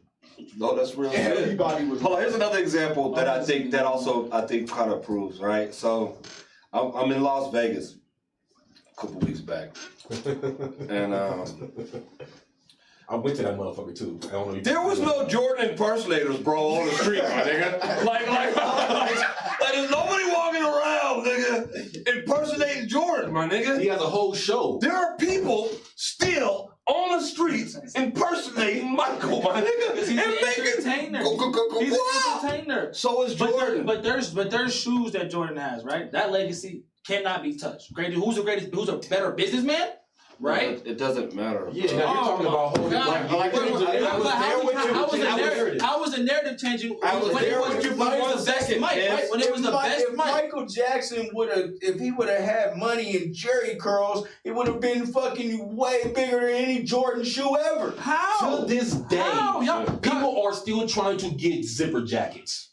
Listen, bro. Stealing stuff. And they're still waiting. They're still waiting in line for Jordans. You can go to any mall across any country. They will wait in line for Jordan. So you want to wear Jordan there, right? Right. All your points are very well made. Well made.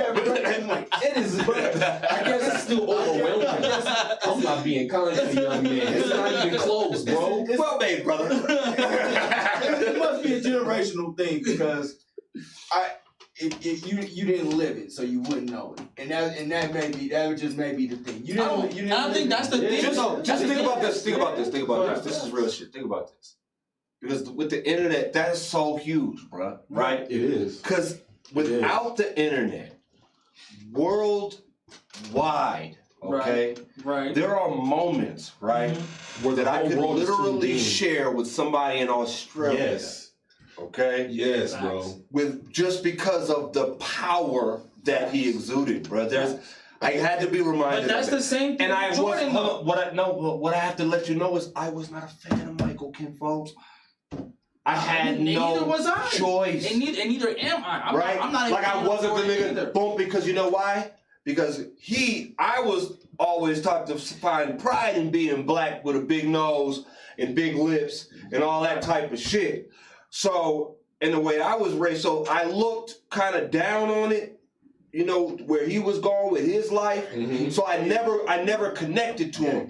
But one thing that I could not deny is the power that he had, bro, to where real shit, he stopped time, G. Let me give y'all a little insight on my life. No, for real. Like Michael Jackson was and still is an icon to me. You know what I'm saying? I was born in 85, so when I was born, he was already a mega star. You know what I'm saying? By the age of 3 or 4, I knew all the songs. I was already imitating dances. I was pissing my dad off because I was taping over Tux's favorite guy, Mike Tyson, boxing events to record Michael Jackson 5's cartoons and his concerts and shit. You know what I'm saying? If you was my homeboy during the 90s, I used to piss niggas off. And you had to sit there and watch me go through hours of Michael Jackson tape. Right. And until this day still, there's 3 to 4-year-olds who are inspired and know who the hell Michael Jackson is. And I'm not saying it's not about Michael Jordan either. Jordan stuff. But I'm saying though, brother, like his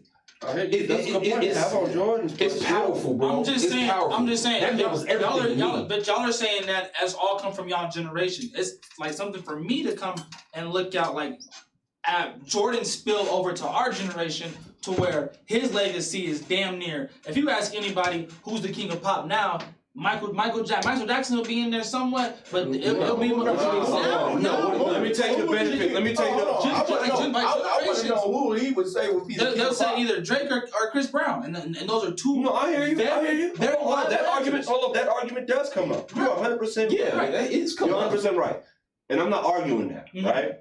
But here's the benefit of the argument that I have that you don't have. Okay?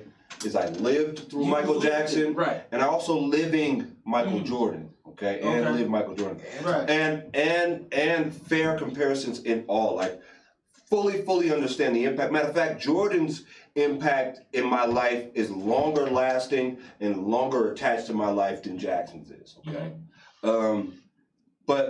And that's why it was easy for me when the question first came up to say Jordan.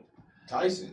I mean, no, you said Jordan, but your favorite was Tyson. My favorite was Tyson, but Jordan was the number one. But really to be reminded of, bro, Jackson stopped time, G.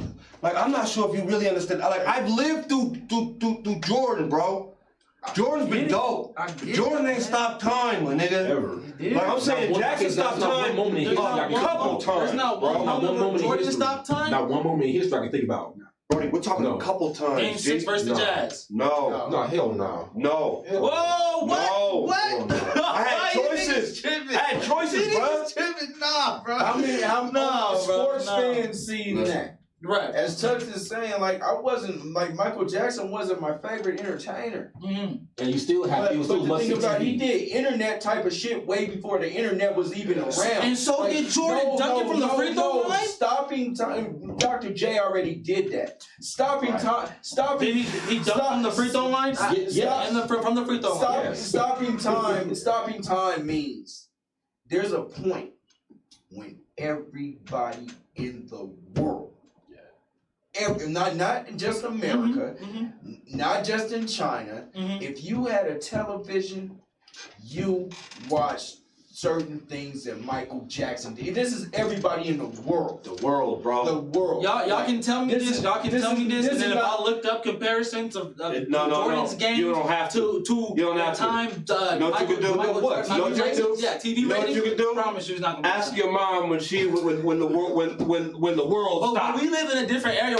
We live in a different area, in a different culture. You cannot name a different culture, right? Well, black culture and white. The difference is white culture. They're gonna be like Michael Jordan. Yeah, Michael Jordan. Yeah. Some of them are gonna be like Michael Jackson. I really like him.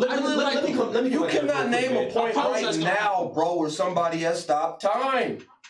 I just told you, the game 6. That buzzer beater. Yes, I you know why I know that? You know why OJ when he went to run? But it's very few. It's very few. OJ stopped time, bro. OJ stopped time, bro. So you're saying Michael Jackson in Bangkok wasn't watching OJ? No, you're right. Well, niggas in Bangkok was watching fucking the drama. Remember the time? Okay, it was the closest thing to it. This is my best. That was a good point. I see what you're saying. Maybe America. This is the best. My best comparison. It's like you probably never even witnessed this, but like when we had like bombs over Baghdad. Like when shit like Berlin Wall. When shit like that happens. So y'all are comparing Michael Jackson to shit like 9/11. Yes, that's exactly what we're doing. Hey, we should end the show. That's exactly what we're doing. End the show. Yes, I will always remember where I was on 9/11, brother. Yes, yes. You think I'm we all agree with that? All in agreement? 9/11. 9/11. Hold on, you know what? 9/11 might not have nothing on that nigga. You right. Because let me tell you what happened because listen, 9/11, I remember where I was at. Right. Okay? 9/11, my nigga, I rolled over because I fell asleep in front of the TV, rolled over, right? Got a call from Nigeria because of what was going on, right? And my people call me, make sure I'm straight, okay? They don't know where I'm at, but they know I'm in America, right? So I check to make sure I'm straight. Right. I look up because it's on every TV, it's on the TV. I actually thought it was the World Trade Centers here because there were actually trade tower centers here, right? But because when I was watching TV, they were evacuating the towers of Denver. I just went back to sleep, bro. Okay? Real shit. You just woke up to the aftermath after because you, okay, yeah, I'm safe. TV, city's blowing up, towers. You're not really in Denver. All right. Okay, I'm going to bed, bro. Brody, we damn near waited like Christmas the night before, nigga. For Mike Jackson. For Michael Jackson's I'm Bad video to drop, nigga. Yeah. Niggas was planning like it was Thanksgiving dinner. Are you coming? Hands, I would have called you the day before and said, are you coming over to watch the video? Like it was a box. Are you coming over to watch the video? Video party. People do that shit. Had a video Chris party. Brown dropped Look At Me Now with Lil Wayne and Busta Rhymes. People, that's the time. That's the time at the world stop. Now you want to end the show? Now you're going to end the show.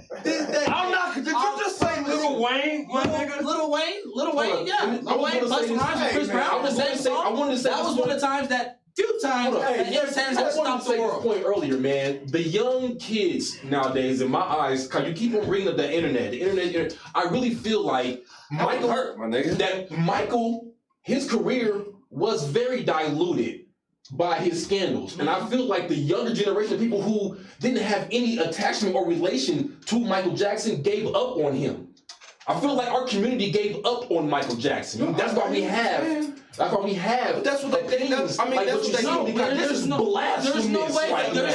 There's no way we can say that the community. Is this the third quarter or the fourth? I don't even know. Well, this is the fourth. We're gonna keep it as the fourth. There's no way you guys can say the community has gave up on Michael Jackson when there are the ratio in this room right now are 3 to 1 Michael Jackson fan. I never said right. There's not even Michael. There's only one. But there's people that are defending Michael Jackson. Right, so that you can't say that the community is, bruh. and that's what gets anybody. Listen, real shit, because I'm just that type of nigga. Right. I think Chris Brown's a better dancer. Me Get too. that, real shit. I've said that. I think the only reason why his entertainment is better because of the technology, though, that he's able to put on a better show or a dope show. I haven't seen his shows, but I do understand. Because what I've heard from people who've seen Chris Brown, they really gave me the business like, nah, this nigga's the truth. It's the truth. I've seen him. And that's okay. That's fair. That's not what we're talking about, though. No, it's not. It's not. See, that's what I'm saying. We're talking about the best mics. No. But what I'm saying is, concert is not what we're talking about. Entertainment's not. Big facts. All the Browns. All right, man. We spent a lot of time on Michael, man. That was a good one. I didn't think we'll go there, but real shit. All right, let's get into this bubble of basketball, brothers. So the NBA scrimmage just started yesterday. The Clippers defeated the Magic 99-90. Lou Williams had a team leading 22 points. PG had 18-19 minutes. The Claw had 9 points with a very poor shooting game, but it was also in 19 minutes. But let's get into the big story. The Denver Nuggets. We talked about it a little bit on Tuesday. What are their chances looking like, and is Bobo really going to be an X factor or not? It looked like we might have got a preview of what he could do yesterday, having a good game of, what did Bobo have, 16 and 10? 6 blocks? 16, 10, and 6. 6 let blocks. me tell you, I mean, I got to see Bobo do it against at least some second teamers and then work his way up to some first teamers. But Bobo did look good. He looked great. He looked great for his first time out there in a little bit of NBA action. But, I mean, I don't know. Come on. Listen, we're playing the Wizards, the Bullets, the Wizards. Come on and playing the Wizards or whatever. I don't even know who they were playing. Who are a decent team? They were playing the Wizards. The Wizards are an NBA team. Definitely. They won 89-82. That's not the point. The point is let's pump the brakes, okay? Come on. He has 6 blocks. What the fuck does that mean? 6 blocks. What the fuck? What are you talking about? The people average 2 blocks. What does that mean? He has 6. The competition matters. What does that mean? Competition matters. Okay. Let's take John Hart. Let's take John Hart last year for the Lakers. Okay. Let's take preseason. Josh Hart. Josh Hart For the Lakers preseason, right? Right. Did he not lead the preseason? He won it. He was killing it, right? He won MVP. What kind of tick was he really getting? That's also Josh Hart. No, that's not. He's not. It's not also Bobo. He's not Bobo, which are two different players. No, he's not 7'2", brother. Thank you, bringing the ball up, He's not yoking 7'2", that brother. bitch. Like, come on, I was man. with you until you kind of stirred left. What I'm saying is this: preseason hype is cute. 6 blocks. You had 6 blocks, 16 points. Listen, bro. If we're playing third team and I'm playing against you, an NBA team off of injuries, and that's why they drug tested. If Bobo was just that nice and that guy that they couldn't keep off the court, he would have been on the court. Well, he's injured. Hold on. At the beginning of the season, he was injured. Right. As the season went along, he played in the D. He played in the D League. So That's what? the D So League. if you're that good, That's the D if League. you're that, how many games is fucking Zion playing in That's fucking the D D Right. League. Right. How many games is Zion playing in the D League? Well, when you draft him first, when you that good, you don't play when you draft him first, you don't go to the D League. You don't even look at the D League. that good, But Zion came in the league with a benefit of the doubt that he was going to be great no matter what. You're comparing the biggest megastar to come out of college, to come out of high school Ever. since point is though, if you're good, you're not playing in the D League. But to the point about if he was so good, we're talking about for one of the different Nuggets. So they've already been managing a guy who should have been a 1, 2, 3 pick that they stole in Michael Porter, who's very good and very talented. Are you gonna tell me that Michael Porter don't got skills? You see how they handled him. So they were handling. So one thing. Are you kidding me? All teams are in it to win it. Mm-hmm. Every team is in it to win it. And if you have somebody with this undeniable fucking talent that you see every day in practice, you're gonna put him Michael on. Porter's a bum. Michael Porter can't play defense. And that's Michael Malone's thing. If you don't play defense, you don't get on the court. So that's why he ain't played. It ain't management. That's why he ain't played. Benefit of the doubt is this: Bobo could be, based upon his matchup difference, like he's a hard matchup, right? Mm-hmm. And based upon his skill set, he actually could be a diamond in the rough. He could be she could be a find. He could be somebody that could be an actual good component for the Nuggets. And as a Nuggets fan, I am a Nuggets fan. As a Nuggets fan, I'm more of a Celtics fan, but more as a Nuggets fan, right? I would like him to be that piece, right? But here's the last part. It's still just preseason. It's exhibition game. These are games that these aren't just preseason like exhibition. No, they are. Okay, we can say that. They are, but they're feeling the same way that you're feeling, the way that you're playing. What they doing with these? What they doing with these? Williams 18 points don't matter then. They're just really just seeing who's going to play. They're really just seeing who's going to be in rotation. Because as we know, playoff rotations always shorten up, right? Shorten up on every single roster. Right. So these games are to see who's really going to get a little tick. So you're kind of like answering you're kind of agreeing, but you're not, because I'm asking. My question was, does he have the potential to be an X factor? Yeah. Not this year. Not this year. He just improved it. He proved it. Let me prove nothing. That's what I'm saying. Six blocks. So this is what I have to say. The Nuggets picked Bobo. He's 7'2", brother. They picked Bobo with the 44th pick. 44th. Okay, I've been watching Bobo since he was in high school. I've been watching Bobo. I've been watching Bobo go heads up in high school with the Zions. Heads up. So he's not in Oregon. In a few games that he played, he had great statistics. If you have undeniable talent, no matter where you're at, injuries. He was not injured. But he was injured in the first half. What you say? In the first half. I'm saying he has talent. I'm saying he has talent. But I'm saying that talent right now is not undeniably gonna make him be a factor in the fucking league this year. The point that he's making is very valid. Okay.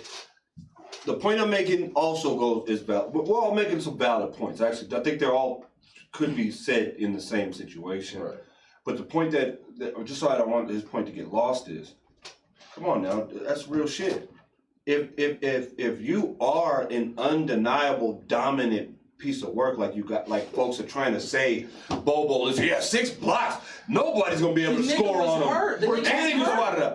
Hear me out. Real quick, bro. You're mismanaging management. Injury management, how they're treating players this year. So Porzingis couldn't play when he was clear for a whole season, bro. Did Porzingis hit the D League? No, because Porzingis and Bobo, when you're hurt, it's not about going to the D League, bro. But they're two different caliber. If you're a second rounder and you're draft 44th, we don't know about you. Yes, you're gonna go to the D League. You're gonna go to the D League. You're gonna go to the D League. We don't know what you're gonna do for us. You're only going to the D League, okay? If they're trying to see if you even could play in the NBA. That's not true. That is not true. That is not true. Markel Fultz had the exact same situation. Shoulder injury. Had a shoulder injury. They didn't even know if he was still. He had a. You're talking about Washington's #1 scorer in school history. Why did they? History. But and that was drafted in the first round. That went to the D League because of injury. Because of a shoulder injury. No, they sent him there to see if that nigga could even play in the league. Because of a shoulder injury. They had to see if he could play through a shoulder injury. If he could shoot. Injury alone. Markel started in the NBA, then he went to the D League. Because of it, no. Markel Fultz he went to the D League because they didn't even know if he could shoot. Yeah, that's a bad example. Horrible shoulder injury. He couldn't shoot. Because of a shoulder injury. He had to Some people were saying this nigga is nuts. Yeah. Because of what? No, they're not saying shoulder. Because of an injury. He did not come to the league. Brody, there were months where they were saying it was. Bro, he did not come into the league. Just complete shit. He did not come into the league. Nobody said that. Okay, so then how? So he was drafted number 2, of course. Because of an injury at Washington or in the league. No. That's what everything said. Because he was thought it was an injury at first. They treated it like it was an injury at first. Okay. But once they realized, damn, this nigga might not even have the skill, have the ability to continue to play in the NBA. He sent his ass to the D League. Yeah, I agree. Last thing about Bobo, if he didn't have injury, would he have been sent to the D League? Bobo? Yes. If he was fully healthy, would he have been? Would they have sent him to the D League? This is blasphemous. I don't think so. But to your point, when Michael Porter came off injury, off of injury, did he when he came off injury, did he have to go to the D League? You said who? Michael Porter Jr. No, because that's a different But we're talking about this is a top 3 talent. Come on, man. Hey, if Bobo wouldn't have got injured in college, where do you think his draft position would have been? It wouldn't have been a lottery pick, nigga. Oh, yes, he would have. Yes, he would have. Yes, he would have. Bobo would not have been a lottery pick. You got to be fucking shitting. You're not. You got to be in the fucking same shitting. draft. In the same draft. You got to be shitting me. If you think that Bobo wasn't going to be a lottery pick before he got injured in Oregon, check his stats in Oregon and see what the fuck he was doing. Yeah, you got to be shitting me. No, check the stats right now. Stat checker. And he's been on the radar for a while. It wasn't like he was just a surprise on the radar. Because now y'all got me all out my element and talking loud like y'all. Now y'all want to insult my intelligence. So Bobo was better than your. I've never Bobo was better than John Morant. And I said when you have undeniable talent. No, why go to the D League? No, why how good he was at Oregon? It doesn't make sense. No, why do they put you in the D League? Yeah. Why do they put you in the D League? Because he was hurt. No, it's not an injury. Michael Porter was hurt. He didn't have to go. Y'all have to tell me a reason why. Michael Porter Jr. go to the D League? Huh?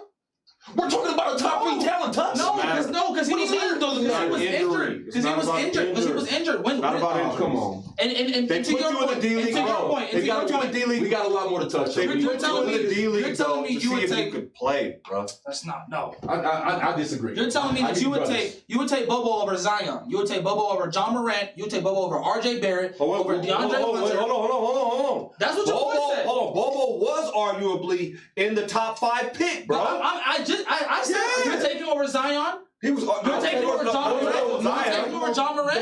You're taking over John Morant. If he played that full year at Oregon, and he played the way, and if that way he was rejected, I would have took him over. I believe John Morant. Yeah, I believe he'd have been over. I believe in Memphis? so. I believe in so. Memphis. You crazy. I believe so. No. If Bobo Even at was Murray healthy, State, no. John Morant had a better season at Murray State than Bobo had at Oregon. Like, how can, in one sense, you're saying that Bobo had the talent to be a top 2 pick, but then you're saying he got 6 with Dilly coming, felt he couldn't play. Like, which one is it, bro? Like, y'all both kind of bouncing around the fence right now. Could he play? Could he not play? I'm not saying that he can't play, but obviously the Nuggets didn't think he could play. Come on No. now. I said he got the skill set to actually be an actual and that's what I'm X factor. basically saying. That was the question. Yeah, that was the question. So I believe he does have the skill set, right? Okay. What I'm saying is this: 2 things. One, based upon his point, right? Something was seen, number one, that he might not even be able to actually be. What was the thing? He'll get pushed around in the NBA. His hips is too skinny or whatever, based upon his body type and so on and so forth. He was frail. Hold on, hear me out, right? So what you have to do? Let's see if you could play. We'll put you in the D League. See if you can play, right? After what happened, bro? He had to heal up and get healthy, right? Hold on. No. Because what the point that he was making was he was healthy. He did get tick. He was put in an actual real exhibition game, okay? Right? Then they D-leagued the nigga, right? But every team is in it to win it. If he was such a big factor at that time, they'd have kept him on the roster at that time. Because the Nuggets were actual factor and fighting for positioning, right? Second point is this, right? Preseason's too early, bro. Any early game, it don't matter. To me, that's the main point, honestly, is that no matter what anybody's doing, if you're a new player, if somebody's coming into the league and you're playing in a preseason game, which is the first game, COVID, bubbles, everybody's trying to just test out shit.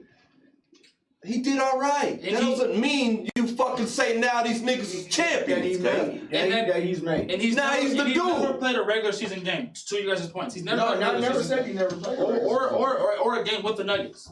To that point, he's never have until tonight. Until tonight. To your point, you said when they was in position to win, if you can play. The season, last season, when there was a game away, you trying to tell me Michael Porter Jordan couldn't help them out? But that boy can play, right? Michael Jordan. That boy can play. Come on, Tux. You're on the fence. Michael Porter Jr. See, you like to make your points and say we got to move on. I've already made that point. You the one that like to make it last. Because we left Michael Porter Jr. alone. Michael Porter Jr. can't play defense. Have you seen him on the defensive end? Bro, there's so many. He's lost. And Michael Malone is a defensive-minded coach. I don't care nothing about none of that. It's all kind of man. Players don't play defense. Porter Jr. to me, I don't even care if he's good or not. For the Nuggets. There's Bill who don't play defense. Okay. Michael Porter's highest He scoring lost me game when he was in support of Zimmerman or some points shit this he year? fucking said. Yeah, that was some fuck shit. Fuck him. That was some fuck shit. Period. So I don't even care if you play or not. Scrub. I think this next one's going to be a pretty long debate. It might go ahead and take us up out of there. But I had found a graphic that was the top 10 best pro to prep. And I know you're going to have a problem with it, Tux, with one specific name. But best high school, best player to come out of high school, top 10 was Tyson Chandler. We got 9, Monty Ellis. 8, Jermaine O'Neal. 7, Lou Williams. 6 was Stat. 5 was D. Howe. 4, T-Mac. 3, KG. 2, Black Mamba. And 1, King James. The honorable mentions that has been left off of there is Rashard Lewis, Josh Smith, Kendrick Perkins, Sean Livingston, Al Harrington, and Moses Malone. Moses Malone. Moses is gangster because he's the first, right? Moses. No, he's not the first. He's not the first. Before Moses. There was a list of other guys that were bums that I just by the graphic. No. I think Moses might be the first one to come from high school though. And yeah, I think Moses might be. And also who's also not on that list too, which I think always gets overseen, is Sean Kemp. Sean Kemp actually, he kind of failed himself. It wasn't by choice. I didn't even see Sean on the list when I looked at it. That's a lot of people don't even look at that. I believe he had to stand out because of his eligibility. There was something that happened with Sean Kemp where and it was about his intelligence at the time. You know what I'm saying, or not his intelligence, but making the grades at the time. He didn't play in Sean Livingston too. Sean Livingston was cold. He was on track. Can we start with the top five? Let's start top Bottom, top three. Let's go to top three.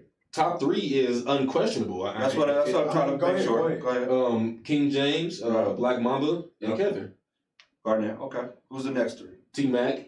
Okay. D Howe. That's when it gets foggy for me. I'll put. That's when it gets foggy for me. D Howe. I'll take him off right now. Stat. Go ahead. It's at 6. Who? Amari Stoudemire. Okay, go ahead. Lou Williams, 7. Why isn't Lou over both of them? But go ahead. Jermaine O'Neal at 8. Okay, that's fair. I'll take him out. Monty Ellis at 9. Monty's not over Rashard Lewis, bro. Yeah, you say because Rashard's not on the list. I totally agree. Yeah, Monty Ellis is not over Rashard Lewis. Monty Ellis did well and once. Yeah, you can go ahead, but the biggest name off of that. I don't know if I'm taking him over Allen. The biggest name off of that list is fucking Moses Malone. Yeah, Moses should definitely be on it. Moses should be at 5. Moses should be at 5.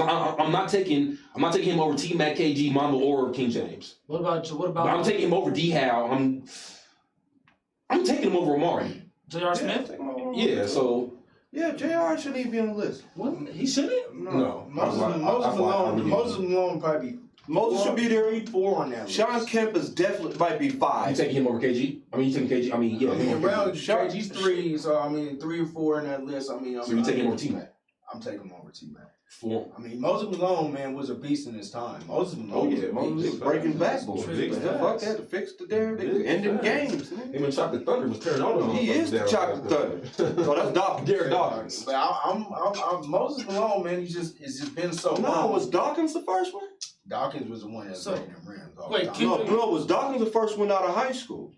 No, I think Dawkins went to college somewhere. Yeah, I think Dawkins went to college too. I'm pretty sure Dawkins went to college. Listen, man, I'm gonna tell you this. Listen, the list is flawed if Sean Kemp. The list is flawed for sure if Sean Kemp's not on there.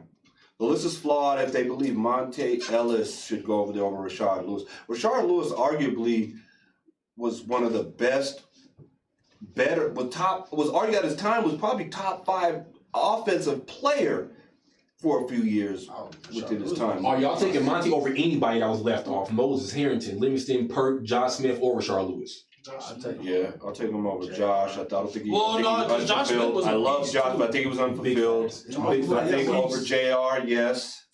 Yeah, I think JR was too inconsistent. Got a ring though. I'll take him over Perk. I wouldn't take him over Al Harrington. No, me neither. I wouldn't do that. Sean Livingston? I wouldn't take him over Sean Livingston. What? No, he's way more consistent, bro.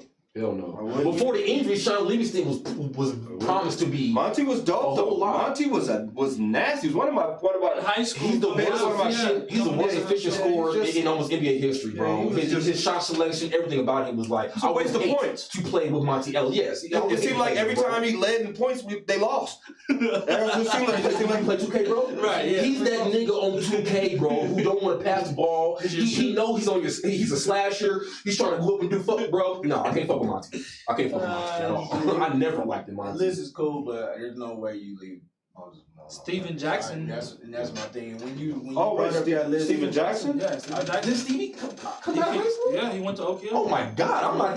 I'm taking Jack got to be on top 10. I'm taking Stack over Monty, Jermaine. Bro, I might take him over Lou Williams. I'm taking him over Amari. I'm taking him. Yeah, man, he's a dog, bro. But also he's my type of player, bro. So that might be a personal type of situation. I like him. You know what I mean? I'm really not an Amari fan. You know, I'm really not an Amari. He benefited from Dan Tony. Sean Kemp went to University of Kentucky and Trinity Valley Community College. Yeah, I don't think he ever. I don't think he ever played a game at Kentucky. There was something weird over there to have him Kemp. That's all I know. I've never heard of that. He was probably set to attend Kentucky, and he probably was ineligible or something. But he never played a game there. I wouldn't. I'm not sure.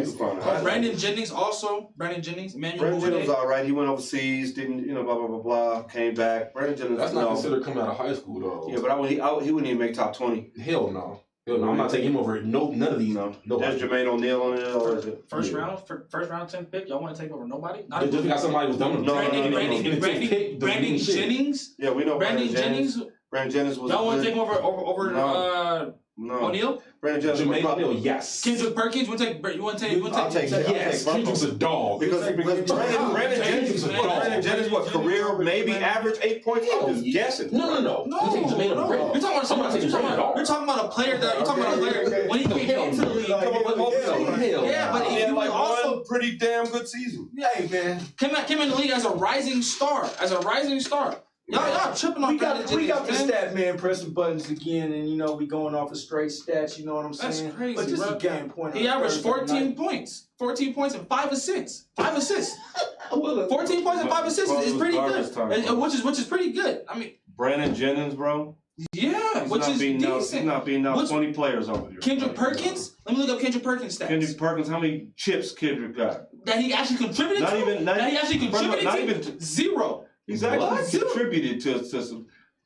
To win. If you're talking, hold on, wait. You cannot compare. Hold on, wait. You're doing too much. Because what you're doing now, you can't compare Brandon Jennings with a Kendrick Perkins. Kendrick Perkins is not even famous in basketball for nothing statistical. So then, how can you say that you can put him above Kendrick Perkins? Because I would take him as a player over Brandon Jennings. I'll tell you exactly. Offensively, how? But you have no. I'm gonna tell you exactly why. I'm listening. Because there's a position that is not listed on there that every basketball team pretty much has. It's called an enforcer. The dog. Okay. And there's one almost on every team. Okay. Kendrick Perkins was one of the best of them. Averaging 5 points, 5 rebounds, Averaging 1 nothing. assist. You sound like KD. Most enforcers don't average shit, bruh. But most enforcers are such a huge impact in the game where we're talking from Kendrick Perkins. Kendrick Perkins has not had. He has not had Antoine Cars. Y'all have to tell me when he gave Rick Mahorn. I'm not sure if any of these niggas average on 5 points, but they got chips and they were impactful in these chips. Gave a real was actually a beneficial factor to a team. Other than that 2014 Thunder team that they lost. Rebounds, blocks. The Celtics means nothing. He didn't. Does rebounds and blocks not mean nothing? No, he was an enforcer, bro. And that's one thing you can't pull up in your stat book. I can look up. But one thing you can see that an enforcer is a term that is very, very prevalent in the NBA and for championship squads, bro. That's the thing. Kendrick Perkins was not the main reason why any championship squad won. You're right. The reason why he's even on that list is because he's one of the greatest enforcers ever. What number was There's not another enforcer. No, actually, Perk was left off the list. On that list. He wasn't even Perk was left off the list. But that's the reason why I would take him over Brandon Jennings. But to answer your question, yeah, that's crazy. Top 20? That's crazy. Top 20. He's not in the top 20. Man, I'll see, man. Oh, I didn't write. It was the top 10. Oh, okay. Go ahead. Once Heads gets on something, man, he don't let it go. And I feel it, man. He's a stat guy. He doesn't realize the importance. Of what an enforcer can do, man. Everything is not generally all about the stats, man. You need players to do other type of things during the game. You need a guy that's gonna fucking elbow LeBron when he's coming down the middle. You know what I'm saying? And be successful in it. Yes, which Kendrick Perkins was not successful doing. He has not stopped LeBron. You have to tell me one person. Okay, but I have to hear. Where this enforcer comes in. I didn't say stop LeBron. Because even when he was playing with Surge, Here's an example of an enforcer, right? You go into the lane. Say they've been going straight to the bucket every single time. Right. Put Kate Perkins in there. Because they go in there, he's gonna use all 5 of his fouls, bro. He's not gonna get you no points. He's gonna make that is a bum. Y'all are playing. Y'all are telling me I'm playing with a prison player. A nigga that's in the NBA. That's gonna make you think twice about going to the lane. So how is that? That's gonna make you say, okay, no more layups, my nigga. You have to shoot this. That's okay, because we're in a league where all we do is shoot. We're in the league. All we do is shoot. So how impactful is an enforcer when the game is not physical? Because to you guys, the game is not physical, right? No, I would never say they're not as physical. Let's not talk about in time periods. Let's talk about best that within their. Oh, now we're talking about best now. Now we're talking about best now, right? Right? Come on now. Subject left. We're gonna play. We're gonna talk about it. This is the game point on the AHRR Network. Fourth quarter, third shit all running together, but we signing off. It was a great show. You know what I'm saying? We got the stat guy giving us stats, but not really watching the game. Special guest, I'm out. Okay.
Moms Mabley. The woman who would become known as famed comedian Moms Mabley was born Loretta Mary Aiken in Brevard, North Carolina on March 19, 1894. She experienced a horrifying traumatic childhood. Her firefighter father was killed in an explosion when she was 11, and her mother was later hit and killed by a truck on Christmas Day. Aiken left home at the age of 14 and pursued a show business career, joining the African American vaudeville circuit as a comedian under the Theater Owners Booking Association. Fellow performer Jack Mabley became her boyfriend for a short time, and she took on his name, becoming Jackie Mabley, with Moms coming from her eventual reputation as a mentoring, mothering spirit. By the early 1920s, she had begun to work with the duo Butterbeans and Susie, and eventually became an attraction at the Cotton Club. Mabley entered the world of film and stage as well, working with the writer Zora Neale Hurston. Starting in the late 1930s, Mabley became the first woman comedian to be featured at the Apollo, going on to appear on the theater stage more times than any other performer. Mabley's stand-up routines were riotous affairs, augmented by the aesthetic she presented as being an older, house-dress-clad figure who provided sly commentary on racial bigotry to African-American audiences. Mabley began a recording career with her Chess Records debut album, The Funniest Woman Alive, which became gold certified. She landed spots on some of the top variety shows of the day, including The Ed Sullivan Show, and graced the stage of Carnegie Hall. Mabley had a starring role in the 1974 picture Amazing Grace, which she was able to complete despite having a heart attack during the film. She died on May 23, 1975 in White Plains, New York.